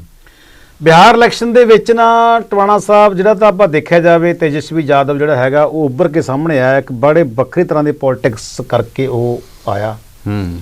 ਉਸ ਨੇ ਇਹ ਮਜਬੂਰ ਕਰਤਾ ਕਿ ਪੂਰੇ ਭਾਰਤ ਵਿੱਚ ਮੁੱਦਿਆਂ ਤੇ ਚੋਣ ਲੜੀ ਜਾਵੇ ਤਾਂ ਚੰਗੀ ਗੱਲ ਆ। ਤੇ ਦੁੱਖ ਦੀ ਗੱਲ ਇਹ ਆ ਵੀ ਬਿਹਾਰ ਦੀ ਜਿਹੜੀ ਜਨਤਾ ਹੈਗੀ ਆ ਉਹ ਥੋੜਾ ਜਿਹਾ ਅਨਪੜ੍ਹਤਾ ਦੇ ਵੱਲ ਵਧੀ ਹੋਈ ਆ। ਉਹ ਚਾਹੁੰਦੇ ਵੀ ਅਨਪੜ੍ਹ ਲੋਕ ਰਹਿਣ। ਉਹ ਸਹੀ ਤਰੀਕੇ ਨਾਲ ਗੱਲ ਸਮਝ ਨਹੀਂ ਸਕੇ ਬੇਰੁਜ਼ਗਾਰੀ ਕੀ ਚੀਜ਼ ਆ। ਉੱਥੇ ਕਰੋਨਾ ਦੀ ਵੈਕਸੀਨ ਫ੍ਰੀ ਵੰਡਣ ਦੀ ਗੱਲ ਜਿਹੜੀ ਹੈਗੀ ਆ ਵੀ ਕਰੋਨਾ ਦੀ ਵੈਕਸੀਨ ਨੂੰ ਫ੍ਰੀ ਵੰਡਾਂਗੇ ਤੁਹਾਡੇ ਕੋਲ, ਜੇ ਅਸੀਂ ਫ੍ਰੀ ਦੇਵਾਂਗੇ ਤੁਹਾਨੂੰ, ਉਹ ਜਿੱਤ ਗਿਆ। ਜਦ ਕਿ ਨਾ ਕਰੋਨਾ ਦੀ ਵੈਕਸੀਨ ਆਈ ਹੈ ਨਾ ਵਾਸਤਾ। ਜਿਹੜੀ ਬੇਰੁਜ਼ਗਾਰੀ ਦਾ 10 ਲੱਖ ਨੌਕਰੀਆਂ ਦੇਣ ਦੀ ਗੱਲ ਸੀਗੀ ਉਹ ਉੱਥੇ ਹਾਰ ਗਈ ਆ। ਕਰੋਨਾ ਦੀ ਵੈਕਸੀਨ ਦੀ ਗੱਲ ਤਾਂ ਇਹ ਆ ਵੀ ਬੰਦਾ ਇੱਕ ਕਹਿ ਰਿਹਾ ਜੀ ਆਓ ਕਹਿੰਦੇ ਵੀ ਕੀ ਕਰ ਰਿਹਾ, ਕਹਿੰਦਾ ਵੀ ਕਬੂਤਰਾਂ ਨੂੰ ਮੈਂ ਦਾਣੇ ਪਾ ਰਿਹਾ। ਕਹਿੰਦਾ ਕਬੂਤਰ ਕਿੱਥੇ ਨੇ, ਦਾਣੇ ਕਿੱਥੇ ਨੇ? ਤਾਂ ਕਹਿਣ ਦਾ ਭਾਵ ਇਹ ਆ ਵੀ ਨਾ ਤਾਂ ਉੱਥੇ ਕਬੂਤਰ, ਨਾ ਦਾਣੇ, ਨਾ ਵੈਕਸੀਨ ਆਈ, ਨਾ ਕੁਛ ਹੋਰ ਹੈ। ਉਸ ਨੂੰ ਰੌਲਾ ਪਾ ਕੇ ਵੈਕਸੀਨ ਦੇਵਾਂਗੇ ਜੀ, ਉਹ ਜਿੱਤ ਗਈ। ਪਰ ਜਿਸ ਤਰ੍ਹਾਂ ਕਨ੍ਹਈਆ ਕੁਮਾਰ ਜਾਂ ਹੋਰ ਕਈ ਨਵੇਂ ਖਾਤੇ ਵੀ ਖੁੱਲ੍ਹੇ ਨੇ, ਕਾਮਰੇਡਾਂ ਦਾ ਖਾਤਾ ਖੁੱਲ੍ਹਿਆ, ਸਦੂਦੀਨ ਅਵੈਸੀ ਵਰਗੀਆਂ ਮੁਸਲਿਮ ਹਿੱਤਾਂ ਵਾਲੀਆਂ ਪਾਰਟੀਆਂ ਸਾਹਮਣੇ ਆਈਆਂ ਨੇ। ਉਹ ਕੱਟੜਵਾਦ ਵੱਲ ਨੂੰ ਵੀ ਗੱਲ ਵੱਧ ਰਹੀ ਹੈ, ਦੂਸਰੇ ਪਾਸੇ ਨਿਰਪੱਖਤਾ ਵੱਲ ਨੂੰ ਵੀ ਭਾਵੇਂ ਉਹ ਕਾਮਰੇਡਾਂ ਦਾ ਹੈ, ਲਿਬਰਲਿਜ਼ਮ ਵੱਲ ਨੂੰ ਵੀ ਗੱਲ ਵੱਧ ਰਹੀ ਹੈ। ਉਸ ਚੀਜ਼ ਨੂੰ ਕਿਵੇਂ ਵੇਖਦੇ ਹੋ? ਕਨ੍ਹਈਆ ਨੇ ਬਿਹਾਰੀ ਭੋਜਪੁਰੀ ਭਾਸ਼ਾ 'ਚ ਬਿਹਾਰੀਆਂ ਨੂੰ ਸਮਝਾਉਣ ਦੀਆਂ ਵੀ ਕੋਸ਼ਿਸ਼ਾਂ ਬਹੁਤ ਕੀਤੀਆਂ ਨੇ। ਕਿਤੇ ਨਾ ਕਿਤੇ ਤੇਜਸਵੀ ਨੂੰ ਜਿੰਨੀਆਂ ਇਸ ਸੀਟਾਂ ਮਿਲੀਆਂ ਨੇ ਮਹਾਗਠਜੋੜ ਨੂੰ, ਉਹਦੇ ਵਿੱਚ ਕਨ੍ਹਈਆ ਵਰਗੇ ਲੋਕਾਂ ਦਾ ਵੀ ਕਿਤੇ ਨਾ ਕਿਤੇ ਕੋਈ ਯੋਗਦਾਨ ਹੈ। ਬਿਹਾਰ ਦੀ ਪੋਲਿਟਿਕਸ ਦਾ ਭਾਰਤ ਤੇ ਕਿਤੇ ਅਸਰ ਨਹੀਂ ਹੁੰਦਾ, ਕਿਉਂਕਿ ਬਿਹਾਰ ਦੀ ਆਪਣੇ ਤਰ੍ਹਾਂ ਦੀ ਪੋਲਿਟਿਕਸ ਹੁੰਦੀ ਆ। ਇਹਦੇ ਵਿੱਚ ਖੱਬੇ ਪੱਖੀ ਵੀ ਜਿੱਤ ਗਏ ਆ, ਇਹਦੇ ਵਿੱਚ ਕਨ੍ਹਈਆ ਕੁਮਾਰ ਵਰਗੇ ਬੰਦਿਆਂ ਦਾ ਨਾਂ ਵੀ ਉੱਪਰ ਉਜਾਗਰ ਹੋਇਆ। ਇਹਦੇ ਵਿੱਚ ਬੀਜੇਪੀ ਵੀ 71 ਸੀਟਾਂ 73 ਸੀਟਾਂ ਲੈ ਗਈ ਆ, ਤੇ 71 ਸੀਟਾਂ ਸੀ ਪਹਿਲਾਂ ਨਿਤੀਸ਼ ਕੁਮਾਰ ਕੋਲੇ, 43 ਦੇ ਰਹਿ ਗਏ ਮੇਰੇ ਖਿਆਲ 'ਚ। ਤੇ ਉਹ ਉੱਥੇ ਇਸ ਵੇਲੇ ਬੀਜੇਪੀ ਦੂਜੇ ਨੰਬਰ ਦੀ ਪਾਰਟੀ ਉੱਭਰ ਕੇ ਸਾਹਮਣੇ ਆਈ ਆ ਤੇਜਸਵੀ ਤੋਂ ਬਾਅਦ। ਤੇ ਤੇਜਸਵੀ ਨੇ ਆਪਣੇ ਤਰੀਕੇ ਦੀ ਪੋਲਿਟਿਕਸ ਕਰਕੇ ਬੀਜੇਪੀ ਨੂੰ ਹਰਾਇਆ। ਪਰ ਹੁਣ ਅਗਲਾ ਸਵਾਲ ਇੱਕ ਸਰਕਾਰ ਬਣਾਉਣ ਤੇ ਆਉਂਦਾ ਹੈ। ਸਰਕਾਰ ਤਾਂ 125 ਸੀਟਾਂ ਹੈਗੀਆਂ ਨੇ, ਐਨਡੀਏ ਕੋਲੇ ਸਰਕਾਰ ਤਾਂ ਉਹਨਾਂ ਦੀ ਬਣੇਗੀ ਜੀ। ਪਰ ਜੇਕਰ ਨਿਤਿਸ਼ ਕੁਮਾਰ ਦੇ ਐਮਐਲਏ ਇਹ ਗੱਲ ਤੇ ਅੜ ਜਾਣ ਵੀ ਅਸੀਂ ਬੀਜੇਪੀ ਦੇ ਅੰਡਰ ਰਹਿ ਕੇ ਸਰਕਾਰ ਨਹੀਂ ਬਣਾਉਂਦੇ, ਅਸੀਂ ਮੁੱਖ ਮੰਤਰੀ ਅਸੀਂ ਉਹਨਾਂ ਦੇ ਅੰਡਰ ਰਹਿ ਕੇ ਨਹੀਂ ਬਣਾਉਂਦੇ, ਸਾਨੂੰ ਆਪਣੇ ਮੁਤਾਬਕ ਚਲਾਉਣਗੇ ਉਹ, ਤਾਂ ਗੱਲ ਬਾਜੀ ਪਲਟ ਸਕਦੀ ਆ। ਜੇਕਰ ਬੀਜੇਪੀ ਵਾਲੇ ਜਿੱਥੇ 5 ਸੀਟਾਂ ਲੈ ਕੇ ਪੰਜਾਬ ਦੇ ਵਿੱਚ ਮੁੱਖ ਮੰਤਰੀ ਬਣਾਉਣ ਦਾ ਐਲਾਨ ਕਰ ਦਿੰਦੇ ਸੀਗੇ, ਜੇਕਰ ਉੱਥੇ 71 73 ਸੀਟਾਂ ਲਿਜਾ ਕੇ ਬੀਜੇਪੀ ਵਾਲੇ ਜੇਕਰ ਇਹ ਕਹਿ ਦੇਣ ਵੀ ਨਿਤੀਸ਼ ਕੁਮਾਰ ਨੂੰ ਕਿਉਂ ਬਣਾਇਆ ਮੁੱਖ ਮੰਤਰੀ, ਅਸੀਂ ਸਾਡੀ ਬਹੁਮਤ ਬਹੁਤ ਵੱਡਾ ਹੈਗਾ, ਅਸੀਂ ਜ਼ਿਆਦਾ ਜਿੱਤੇ ਆ, ਅਸੀਂ ਮੁੱਖ ਮੰਤਰੀ ਬਣਾਵਾਂਗੇ ਆਪਣਾ, ਤਾਂ ਵੀ ਗੱਲ ਵਿਗੜ ਸਕਦੀ ਆ। ਫਿਰ ਚਾਚੇ ਤੇ ਭਤੀਜੇ ਦੀ ਦੋਸਤੀ ਬਣ ਸਕਦੀ ਆ। ਚਾਚਾ ਭਤੀਜਾ ਮਤਲਬ ਨਿਤਿਸ਼ ਤੇ ਤੇਜਸਵੀ ਦੋਸਤੀ ਬਣ ਸਕਦੀ ਆ। ਉੱਥੇ ਪੋਲਿਟਿਕਸ ਇਸ ਤਰ੍ਹਾਂ ਦੀ ਵੀ ਖੇਡੀ ਜਾ ਸਕਦੀ ਹੈ। ਪਰ ਨਿਤਿਸ਼ ਨੂੰ ਸੋਚਣਾ ਚਾਹੀਦਾ ਕਿ ਦੇਖੋ ਉਹਦੀ ਪਾਰਟੀ ਕਿੱਥੋਂ ਕਿੱਥੇ ਲਿਆਤੀ, ਅਗਲੀ ਵਾਰ ਉਹਦਾ ਸੂਫੜਾ ਸਾਫ਼ ਹੋਣਾ। ਜਿਵੇਂ 28 ਸੀਟਾਂ ਉਹਦੀਆਂ ਘਟ ਗਈਆਂ, ਬੀਜੇਪੀ ਦੀਆਂ ਵੱਧ ਗਈਆਂ, ਜਿਵੇਂ ਇਹਨਾਂ ਨੇ ਭਾਈਵਾਲੀ ਕੀਤੀ ਹੈ ਜਿਹਦੇ ਨਾਲ ਵੀ ਉਹਨੂੰ ਖਾਧਾ। ਪਰ ਪਤਾ ਨਹੀਂ ਨਿਤਿਸ਼ ਵਰਗੇ ਲੋਕਾਂ ਦੀਆਂ ਕੀ ਮਜਬੂਰੀਆਂ ਨੇ, ਇਹ ਜਿਹੜੀਆਂ ਪੀੜਤ ਧਿਰਾਂ ਨੇ ਇਕੱਠੀਆਂ ਨਹੀਂ ਹੋ ਰਹੀਆਂ। ਨਿਤਿਸ਼ ਕੁਮਾਰ ਮਾਨਸਿਕ ਰੋਗੀ ਇਨਸਾਨ ਬਣ ਗਿਆ। ਮੈਂ ਉਦੋਂ ਇਹ ਗੱਲ ਲਫ਼ਜ਼ ਵੈਸੇ ਨਹੀਂ ਕਰ ਰਿਹਾ, ਮੈਂ ਪਤਾ ਕਿਉਂ ਕਹਿ ਰਿਹਾ ਇਹ। ਨਿਤਿਸ਼ ਕੁਮਾਰ ਕਹਿੰਦਾ ਲਾਲੂ ਯਾਦਵ ਨੇ ਤਾਂ ਜੀ ਬੱਚੇ ਕੁੜੀਆਂ ਮੁੰਡੇ ਇੰਨੇ ਜੰਮਤੇ ਜੀ, ਕਹਿੰਦੇ ਉਹ ਕੁੜੀਆਂ ਮੁੰਡੇ ਜੰਮਣ ਲੱਗਿਆ ਰਿਹਾ। ਨਿਤਿਸ਼ ਗੱਲ ਕਹਿੰਦਾ, ਇਹ ਔਨ ਰਿਕਾਰਡ ਐਨ ਸਟੇਜ ਦੇ ਉੱਪਰ ਗੱਲ ਕਹਿੰਦਾ ਬੰਦਾ ਨਿਤਿਸ਼। ਤਾਂ ਉਹ ਕਹਿੰਦਾ ਜੀ ਉਹਨੂੰ ਤਾਂ ਮੁੰਡੇ ਦੀ ਭਾਲ ਵਿੱਚ ਹੀ ਲੱਗਿਆ ਰਿਹਾ ਜੀ, ਮੁੰਡੇ ਕੁੜੀਆਂ ਜੰਮੀ ਗਿਆ ਜੀ ਉਹ। ਜਦੋਂ ਭੋਲੇ ਨੂੰ ਉਹਨੂੰ ਇਹ ਪਤਾ ਨਹੀਂ ਵੀ ਕੁੜੀਆਂ ਦੇ ਕਿੱਡੀ ਬੜੀ ਔਕਾਤ, ਜੇ ਕੁੜੀਆਂ ਇਹਦੇ ਕੋਲ 6-7 ਹੈਗੀਆਂ ਨੇ, ਤਾਂ ਕੀ ਮਾੜੀ ਅੱਛੇ ਘਰਾਂ 'ਚ ਵਿਆਹ ਕੀਤਾ ਉਹਨੇ, ਅੱਛੇ ਕੰਮ ਕੀਤਾ ਉਹ ਬੇਵਕੂਫ ਵੀ, ਉਹ ਉੱਥੇ ਸਮਝੋ ਵੀ ਬੰਦਾ ਮਾਨਸਿਕ ਰੋਗੀ ਹੋ ਗਿਆ, ਉਹ ਭੜ ਗਿਆ। ਫਿਰ ਲਾਸਟ 'ਚ ਕਹਿੰਦਾ ਜੀ ਜੋ ਭਲਾ ਸੋ ਭਲਾ, ਮੇਰੀ ਆਖਰੀ ਚੋਣ ਹੈਗੀ ਹੈ ਜੀ। ਨਿਤੀਸ਼ ਕੁਮਾਰ ਨੇ ਨੂੰ ਨਹੀਂ ਸਮਝ ਹੈਗੀ ਬੀਜੇਪੀ ਦੇ ਸਬਜ਼ ਬਾਗ। ਦੇਖੋ ਨਾਲ ਦੀ ਨਾਲ ਅਮਿਤ ਸ਼ਾਹ ਨੇ ਫੋਨ ਕੀਤਾ ਨਿਤੀਸ਼ ਕੁਮਾਰ ਨੂੰ, ਕੀਤਾ ਨਾਲ ਦੀ ਨਾਲ ਜਿੱਤੇ ਧੰਨਵਾਦ ਕੀਤਾ ਤੇ ਉੱਧਰ ਵਧਾਈ ਕੀਤੀ ਉਹਦੀ, ਤਾਂ ਕੀਤੀ ਬੀਜੇਪੀ ਨੇ, ਕਿਉਂਕਿ ਉਹਨੂੰ ਪਤਾ ਵੀ ਕਿਤੇ ਇਹ ਬਗਾਵਤ ਨਾ ਕਰ ਦੇਵੇ। ਠੀਕ ਹੈ ਨਾ ਜੀ। ਤਾਂ ਨਿਤੀਸ਼ ਕੁਮਾਰ ਦਾ ਬਿਹਾਰ ਦੀਆਂ ਚੋਣਾਂ ਦੇ ਵਿੱਚ ਜੋ ਹਾਲ ਇਹਦਾ ਹੋਣਾ ਇਸ ਟਾਈਮ, ਉਹ ਸਿੱਧੇ ਤੌਰ ਤੇ ਹੀ ਬੀਜੇਪੀ ਦੇ ਪੱਖ 'ਚ ਗਿਆ। ਦੂਜੀ ਗੱਲ ਇੱਕ ਹੋਰ ਸੁਣ ਲਓ, ਬਿਹਾਰ ਦੇ ਵਿੱਚ ਮੋਦੀ ਦਾ ਜਾਦੂ ਚੱਲਿਆ, ਕੋਈ ਦੋ ਰਾਵਾਂ ਨਹੀਂ ਗਿਆ ਜੀ। ਜਿੱਥੇ ਜਿੱਥੇ ਮੋਦੀ ਗਿਆ 53% ਦੇ ਕਰੀਬ ਉੱਥੇ ਵੋਟਾਂ ਵਧੀਆਂ। ਰਾਹੁਲ ਗਾਂਧੀ ਨੇ ਲੋਕਾਂ ਨੂੰ ਨਕਾਰਿਆ ਬਿਹਾਰ ਦੇ ਵਿੱਚ, ਜਿੱਥੇ ਜਿੱਥੇ ਰਾਹੁਲ ਗਿਆ 73% ਦੇ ਕਰੀਬ ਵੋਟਾਂ ਘਟੀਆਂ। ਕਾਂਗਰਸ ਪਾਰਟੀ ਤਾਂ ਬਹੁਤ ਘਾਟੇ 'ਚ ਜਾ ਰਹੀ ਹੈ। ਕਾਂਗਰਸ ਰਾਹੁਲ ਗਾਂਧੀ ਜਿੱਥੇ ਵੀ ਗਿਆ ਨੁਕਸਾਨ ਹੋਇਆ। ਹੁਣ ਇਹਦੇ ਪਿੱਛੇ ਕਾਂਗਰਸ ਨੂੰ ਸੋਚਣਾ ਹੋਏਗਾ ਵੀ ਇਹ ਅਕਸਰ ਕਿਉਂ ਹੋ ਰਿਹਾ ਇਸ ਤਰ੍ਹਾਂ। ਮੋਦੀ ਦਾ ਚੱਲਿਆ ਲਹਿਰ ਗੁਜਰਾਤ ਦੇ ਵਿੱਚ ਬਿਲਕੁਲ ਸਵੀਪ ਹੋ ਗਿਆ। ਗੁਜਰਾਤ ਜਿਹੜੀ ਜਿਮਨੀ ਚੋਣ ਸੀਗੀ ਸਵੀਪ ਕਰਤਾ ਬੀਜੇਪੀ ਨੇ। ਤੇ ਜਿਹੜਾ ਇਹ ਸੀਗਾ ਇਹਦੇ ਵਿੱਚ ਮੱਧ ਪ੍ਰਦੇਸ਼ 'ਚ 20 ਸੀਟਾਂ ਲੈ ਗਏ ਆ ਇਹ, ਤੇ 28 ਚੋਂ। ਤੇ ਇਸੇ ਤਰ੍ਹਾਂ ਹੀ ਯੂਪੀ ਵਿੱਚ ਵੀ ਜਿਹੜੀ ਚੋਣ ਸੀਗੀ ਉਹ ਵੀ ਲੈ ਗਏ ਆ। ਕਹਿਣ ਦਾ ਭਾਵ ਵੀ ਕਿਤੇ ਵੀ ਬੀਜੇਪੀ ਨੇ ਆਪਣਾ ਪੱਕ ਛੱਡਿਆ ਨਹੀਂ, ਹਰ ਥਾਂ ਤੇ ਬੀਜੇਪੀ। ਇੱਕ ਗੱਲ ਹੋਰ ਕੀਤਾ ਸਾਹਿਬ, ਜਿਸ ਤਰ੍ਹਾਂ ਮਤਲਬ ਮਹਾਗਠਜੋੜ ਵਾਲਿਆਂ ਨੇ ਦੋਸ਼ ਲਾਇਆ, ਉਹਨਾਂ ਨੇ ਨਿਤਿਸ਼ ਦਾ ਘਰ ਵੀ ਘੇਰਿਆ, ਚੋਣ ਕਮਿਸ਼ਨ ਨੂੰ ਸ਼ਿਕਾਇਤਾਂ ਪ੍ਰੈਸ 'ਚ ਵੀ ਕੀਤੀਆਂ ਕਿ ਉਹਨਾਂ ਨੂੰ ਜਿੱਤ ਦੀਆਂ ਵਧਾਈਆਂ ਦੇ ਦਿੱਤੀਆਂ ਉਹਨਾਂ ਦੇ ਉਮੀਦਵਾਰ ਕਿ 119 ਜਿੱਤ ਗਏ ਨੇ, ਪਰ ਦਿਖਾਏ ਨੇ ਕਿ 109 ਜਿੱਤੇ ਨੇ। ਬਾਕੀ ਦਿਨ ਨੂੰ ਜਿੱਤਣ ਦੀਆਂ ਵਧਾਈਆਂ ਦੇਣ ਤੋਂ ਬਾਅਦ ਵੀ ਕਹਿ ਦਿੱਤਾ ਤੁਸੀਂ ਹਾਰ ਗਏ ਹੋ, ਸਰਟੀਫਿਕੇਟ ਨਹੀਂ ਦਿੱਤੇ। ਜਿਸ ਤਰ੍ਹਾਂ ਨੈਕ ਟੂ ਨੈਕ ਫਾਈਟ ਸੀ, ਉਹੀ ਈਵੀਐਮ ਦੀ ਛੇੜਛਾੜ ਤੇ ਸਵਾਲ ਖੜੇ ਹੁੰਦੇ ਨੇ। ਨਹੀਂ, ਉਹ ਤਾਂ ਕਹੀ ਗਿਆ ਨਾ ਕਾਂਗਰਸ ਵਾਲੇ ਵੀ ਜੇਕਰ ਸੈਟੇਲਾਈਟ ਨੂੰ ਧਰਤੀ ਤੇ ਬਹਿ ਕੇ ਕੰਟਰੋਲ ਕੀਤਾ ਜਾ ਸਕਦਾ, ਬਹੁਤ ਵੱਡਾ ਬਿਆਨ ਹੈ ਉਹਦਾ। ਸੈਟੇਲਾਈਟ ਨੂੰ ਜੇਕਰ ਧਰਤੀ ਤੇ ਬਹਿ ਕੇ ਕੰਟਰੋਲ ਕੀਤਾ ਜਾ ਸਕਦਾ ਤਾਂ ਈਵੀਐਮ ਕੰਟਰੋਲ ਕਿਉਂ ਨਹੀਂ ਕੀਤੀ ਜਾ ਸਕਦੀ? ਸੈਟੇਲਾਈਟ ਵੀ ਇਲੈਕਟ੍ਰੋਨਿਕ ਇੱਕ ਇਨਸਟਰੂਮੈਂਟ ਹੈਗਾ, ਈਵੀਐਮ ਵੀ ਇਲੈਕਟ੍ਰੋਨਿਕ ਇਨਸਟਰੂਮੈਂਟ ਹੈਗੀ ਆ, ਉਹ ਕਿਉਂ ਨਹੀਂ? ਉਹ ਵੀ ਕੰਪਿਊਟਰ ਨਾਲ ਜੁੜੀ ਹੋਈ ਗੱਲ ਆ ਸੈਟੇਲਾਈਟ ਵੀ। ਇਹ ਵੀ ਕੰਪਿਊਟਰ ਨਾਲ ਜੁੜੀ ਗੱਲ ਆ, ਜਿਹੜੀ ਈਵੀਐਮ ਹੈਗੀ ਆ। ਫਿਰ ਕਿਉਂ ਨਹੀਂ ਕਾਂਗਰਸ ਹੋ ਇਹ ਤਾਂ ਸਕਦੀ? ਦੋਹਰੀ ਨੀਤੀ ਕਿਉਂ ਅਪਣਾਉਂਦੀ ਹੈ? ਕਦੇ ਕਹਿੰਦੀ ਹੈ ਨਹੀਂ ਹੋ ਸਕਦਾ, ਕਦੇ ਕਹਿੰਦੀ ਉਹ ਬੀਜੇਪੀ ਦੀ ਗੱਲ ਹੈਗੀ ਆ। ਬੀਜੇਪੀ ਨਹੀਂ ਇਹ ਗੱਲ ਕਹਿਣ ਦੇਣਾ ਚਾਹੁੰਦੀ ਕਿ ਈਵੀਐਮ 'ਚ ਪ੍ਰੋਬਲਮ ਹੈ। ਹੁਣ ਤੁਹਾਨੂੰ ਮੈਂ ਕਮਾਲ ਤੁਸੀਂ ਦੇਖੋਗੇ 2022 ਵਿੱਚ ਜੇਕਰ ਕਿਸਾਨਾਂ ਦੇ ਨਾਲ ਜਾਂ ਕਿਵੇਂ ਕਿਸੇ ਪਾਰਟੀ ਨਾਲ ਸਮਝੌਤਾ ਹੋਗਾ ਬੀਜੇਪੀ ਦਾ, ਇੱਥੇ ਵੀ ਤੁਹਾਨੂੰ ਦੱਸਦਾ ਵੀ ਉਹ ਜਿੱਤਣਗੇ ਆਪਣਾ ਬੀਜੇਪੀ ਪੰਜਾਬ 'ਚ ਵੀ, ਜੇ ਈਵੀਐਮ ਜੇ ਨੁਕਸਾ ਪਕਾਏ ਜਿੱਤਣਗੇ ਉਹ। ਸੋ ਉਹ ਪਰ ਜਿੱਥੇ ਜਿੱਥੇ ਉਹਨੂੰ ਲੱਗਦਾ ਵੀ ਈਵੀਐਮ ਦਾ ਸਾਡੇ ਧੋਖਾ ਸਾਡੇ ਲੱਗ ਸਕਦਾ ਹੈ, ਉੱਥੇ ਉੱਥੇ ਈਵੀਐਮ ਪਿੱਛੇ ਕਰ ਲੈਂਦੇ ਆ ਉਹ। ਮੈਂ ਨਹੀਂ ਕਹਿੰਦਾ ਈਵੀਐਮ ਗਲਤ ਹੈ ਜਾਂ ਠੀਕ ਹੈ, ਮੈਨੂੰ ਨਹੀਂ ਪਤਾ ਇਸ ਬਾਰੇ, ਪਰ ਜੇਕਰ ਮੈਂ ਸਭ ਤੋਂ ਮਹਾਨ ਵੱਡੇ ਵਿਕਾਸਸ਼ੀਲ ਮੁਲਕ ਅਮਰੀਕਾ ਦੀ ਗੱਲ ਕਰਦਾ, ਰਾਸ਼ਟਰਪਤੀ ਚੋਣਾਂ ਹੋਣੀ ਹੋਈਆਂ ਉੱਥੇ ਬੈਲਟ ਪੇਪਰ ਨਾਲ ਹੋਈਆਂ ਚੋਣਾਂ। ਬਿਲਕੁਲ ਡਿਜੀਟਲ ਮੁਲਕ ਨਹੀਂ ਹੈਗਾ ਅਮਰੀਕਾ, ਉੱਥੇ ਨਹੀਂ ਈਵੀਐਮ ਜਾ ਸਕਦੀ। ਉੱਥੇ ਕਿਉਂ ਨਹੀਂ ਈਵੀਐਮ ਉਹ ਵਰਤੀਆਂ? ਕਿਉਂਕਿ ਈਵੀਐਮ ਜੇਕਰ ਹੁੰਦੀ ਤਾਂ ਜਿਹੜਾ ਬਾਈਡਨ ਜਿੱਤਣਾ ਨਹੀਂ ਸੀ, ਉਹਨੇ ਟਰੰਪ ਆਉਂਦਾ ਉੱਥੇ। ਬਿਲਕੁਲ ਸਾਰੇ ਲੋਕ ਇਹੀ ਕਹਿੰਦੇ ਆ, ਬਿਲਕੁਲ ਟਰੰਪ ਆਉਂਦਾ ਉੱਥੇ ਜੇ ਈਵੀਐਮ ਹੁੰਦੀ ਤਾਂ। ਮੇਰੇ ਕਹਿਣ ਦਾ ਮਕਸਦ ਇਹ ਹੈ ਟਵਾਣਾ ਸਾਹਿਬ, ਇੱਕ ਬਹਾਨਾ ਲਿਆ ਜਾਂਦਾ ਹੈ ਕਿ ਮਤਲਬ ਬੂਥ ਕੈਪਚਰਿੰਗ ਹੁੰਦੀ ਹੈ। ਜੇ ਬੂਥ ਕੈਪਚਰਿੰਗ ਵੀ ਹੁੰਦੀ ਹੈ ਕਿੱਦਾਂ ਸਾਹਿਬ 200 ਬੰਦਾ 400 ਬੰਦਾ 1000 ਬੰਦਾ ਜਾਲੀ ਵੋਟ ਪਾ ਲੂ, ਉਹ ਘੱਟੋ ਘੱਟ ਦਿਸੂਗਾ। ਅੱਗੇ ਜਦੋਂ ਬੂਥ ਕੈਪਚਰਿੰਗ ਸੀ ਉਦੋਂ ਅੱਗੇ ਡਿਜੀਟਲ ਸਿਸਟਮ ਨਹੀਂ ਸੀ, ਕੈਮਰਾ ਰਿਕਾਰਡਿੰਗ ਨਹੀਂ ਸੀ। ਅੱਜ ਕੱਲ੍ਹ ਤਾਂ ਤੁਸੀਂ ਬਹੁਤ ਦੂਰੋਂ HD ਕੈਮਰਾ ਨਾਲ ਰਿਕਾਰਡਿੰਗ ਕਰ ਸਕਦੇ ਹੋ ਕਿੱਥੇ ਗਲਤ ਹੋ ਰਿਹਾ। ਹੁਣ ਜਿਹੜੀ ਇਹ ਮਤਲਬ ਵੱਡੇ ਪੱਧਰ ਤੇ EVM ਨਾਲ ਛੇੜਛਾੜ ਹੁੰਦੀ ਹੈ, ਪਤਾ ਵੀ ਨਹੀਂ ਲੱਗਦਾ, ਸਫਾਈ ਨਾਲ ਚੋਰੀ ਹੁੰਦੀ ਹੈ। ਜੇ ਬੂਥ ਕੈਪਚਰਿੰਗ ਹੋਊਗਾ ਲੋਕ ਇਹ ਬਦਲ ਦਿੰਦੇ ਨੇ ਕਿ ਅੱਗੇ ਬੂਥ ਕੈਪਚਰਿੰਗ ਹੁੰਦੀ ਸੀ ਜਾਲੀ ਵੋਟਾਂ। ਮੇਰੇ ਖਿਆਲ ਉਹ ਜੇ ਬੂਥ ਸਿਸਟਮ ਤੇ ਪਰਚੀ ਸਿਸਟਮ ਲਿਆਏ ਤਾਂ ਉਹ ਬਿਹਤਰ ਜਾਪਦਾ, ਜ਼ਿਆਦਾ ਬਿਹਤਰ ਆ। ਤੁਸੀਂ ਨਾ ਇੱਕ ਬੜੀ ਇੰਟਰਸਟਿੰਗ ਗੱਲ ਸੁਣੀ, ਮੈਨੂੰ ਜਿਹੜਾ ਐਪਲ ਵਾਲਾ ਸੀ ਨਾ ਮਾਲਕ, ਵੈਸੇ ਕਿਹੜਾ ਮੈਂ ਨਾਂ ਭੁੱਲ ਗਿਆ ਦਾ, ਉਹ ਡੈਥ ਹੋ ਗਈ ਉਹਦੀ।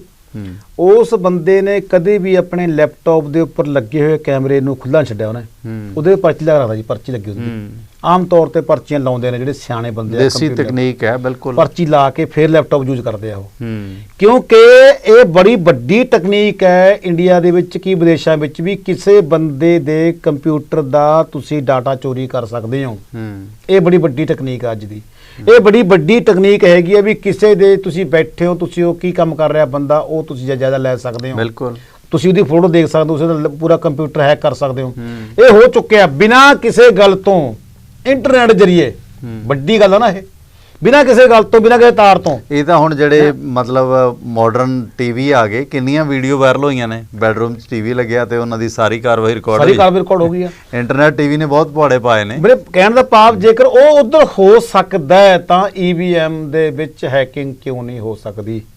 ਪਰ ਸਾਬਤ ਨਹੀਂ ਕਰ ਪਾ ਰਹੇ ਅਸੀਂ, ਨਾ ਕੋਈ ਸਾਬਤ। ਕਿਤੇ ਨਾ ਕਿਤੇ ਇਦਾਂ ਵੀ ਹੁੰਦਾ ਹੈ ਕਿ ਜਿਵੇਂ ਉਹ ਕਹਿੰਦੇ ਨੇ ਕਿ ਆਰਨ ਕੱਛੇ ਮਾਰਨੀ ਤੇ ਸੂਈ ਕਰਨੀ ਦਾਨ, ਇਹੋ ਮੇਰੇ ਮੁਲਕ ਦਾ ਵਿਧੀ ਵਿਧਾਨ, ਕਿ BJP ਕਿਤੇ ਨਾ ਕਿਤੇ ਮਤਲਬ ਥੋੜਾ ਛੱਡ ਦਿੰਦੀ ਹੈ। ਜਿਵੇਂ ਦਿੱਲੀ 'ਚ ਆਮ ਆਦਮੀ ਪਾਰਟੀ ਛੱਡ ਦਿੱਤੀ ਕਿ ਜਿੱਤ ਗਏ ਕਿ EVM ਸਾਫ਼ ਹੈ ਜੀ, ਇਹ ਬੋਲਣ ਜੋਗੇ ਨਹੀਂ ਰਹੇ।